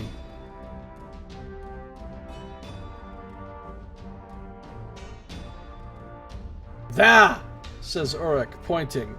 Beneath the opalescent light, you see a great pool of darkness. God damn it, not this thing. Where? You say. I see only a dark... You stop abruptly in the middle of your sentence as a vast, looming shadow ripples and takes shape. Standing guard over the site of the Shadow Gate is a creature of shadow, a Cleasa, sent by Shasarak to thwart your final attempt to step through the door and into the Daziarn plain. These servants of evil feed on the energy of human souls, draining their being, like a vampire drinking of life's blood. Yeah, I remember. I fucking remember this thing killing me. And I also remember it killing Tanith. Cowering within the black light of the Cleasa, you see Tanith, tormented prisoner of Shasarak and victim of the Cleasa. Maybe we can set her free. Alright, Staff Blast, Sorcery... Sorcery and Mind Gem, or Black Rod?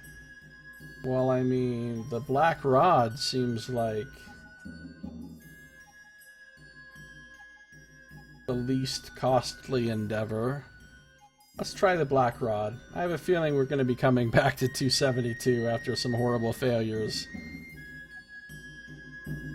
The rippling shadow of the Cleasa blurs momentarily, and the yellow eyes like fangs shine with hunger that almost forces you to step back. Such is the intensity of the malice glinting there. It's just gonna be like a thing like fucking Azar and the Hulking Queen were like, using the Black Rod on it just makes it stronger! Ha ha ha ha ha! Give it to the Cleasa? Throw it? Or fire a beam? I'm so curious what happens if I give the rod to the Cleasa. Maybe he'll be like, oh, thank you. That's a good trade. Here, have Tanith back, and I'm just going to leave you alone. I'm off about my business. Bye. Give it to it? Why would I do that? But it sounds hilarious. I'm going to do it. Dwarfed by the looming shadow beast, you step forward. You offer the Black Rod of Shasarak with a terrible fear in your heart. The demon surges towards you and the Black Rod is drawn from your grasp. Despite the soullessness of the being, the Cleasa emits a great howling yell of triumph and expands like a great black cloud of terror. With the Black Rod in its possession, it is freed from the mastery of Shasarak, free to roam the universe at will. That sounds like maybe a terrible thing and a good thing at the same time. Wait, did I just win? Instant win, you guys! Like, what happens if you don't do that? Instant death if you do that. Then it takes you back to the thing. If you throw it at him, that takes you to a win also. If you don't use the rod and you fire your staff, bad things happen. If you use sorcery, it basically keeps funneling you into using the Black Rod.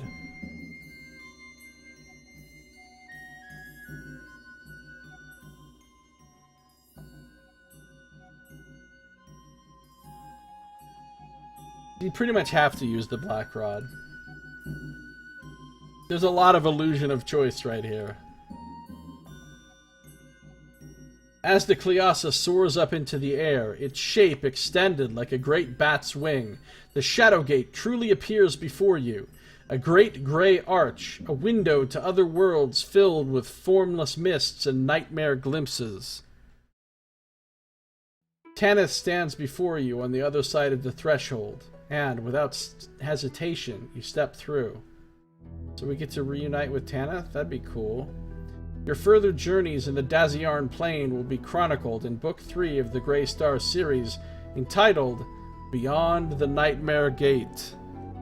Well, anything like this is ultimately an illusion of choice, because it's all going to end at the same ending. But your choices could change the way things play out, but in this case, in this particular confrontation, your choices don't really change much, except for the fact that there is an instant death you can get to. We missed something here? Beyond the Nightmare Gate. Nice. Well, we finished this one. I didn't really cheat that much. I mean, I would have finished it without cheating, I'm sure. Without any deaths. Did your companions come through as well? I don't know, it doesn't say. I hope so, but they probably didn't. Light cheating. Like, I technically did cheat, but my cheating was not such that it actually affected whether or not I finished the book. I believe. Even if I hadn't cheated at all, I think I would have been fine.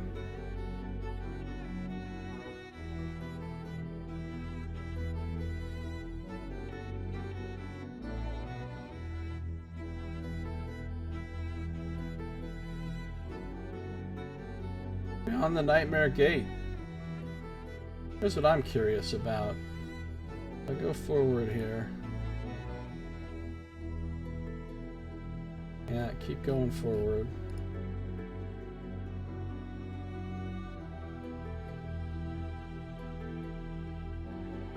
Where does it talk about what happens if you're coming through?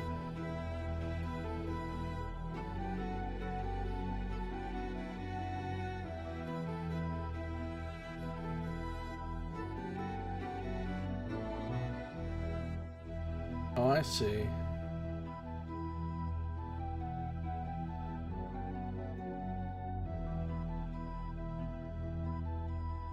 So you get to add 30 if you've completed book 2 and 1. So that means my willpower... Well, what? It's only going to be 39. That's the same as it was before. So I didn't get any additional willpower.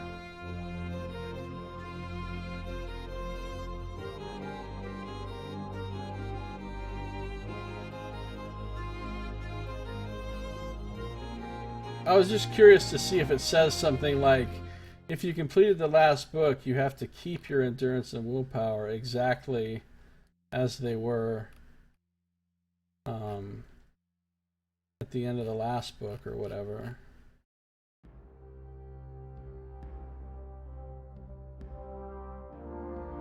Alright, I'll go back to the beginning.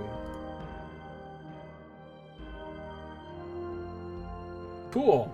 Well, that's it for Book 2, The Forbidden City. Thank you for watching. This has been Josiah Plays The World of Lone Wolf Gamebooks, Book 2, The Forbidden City.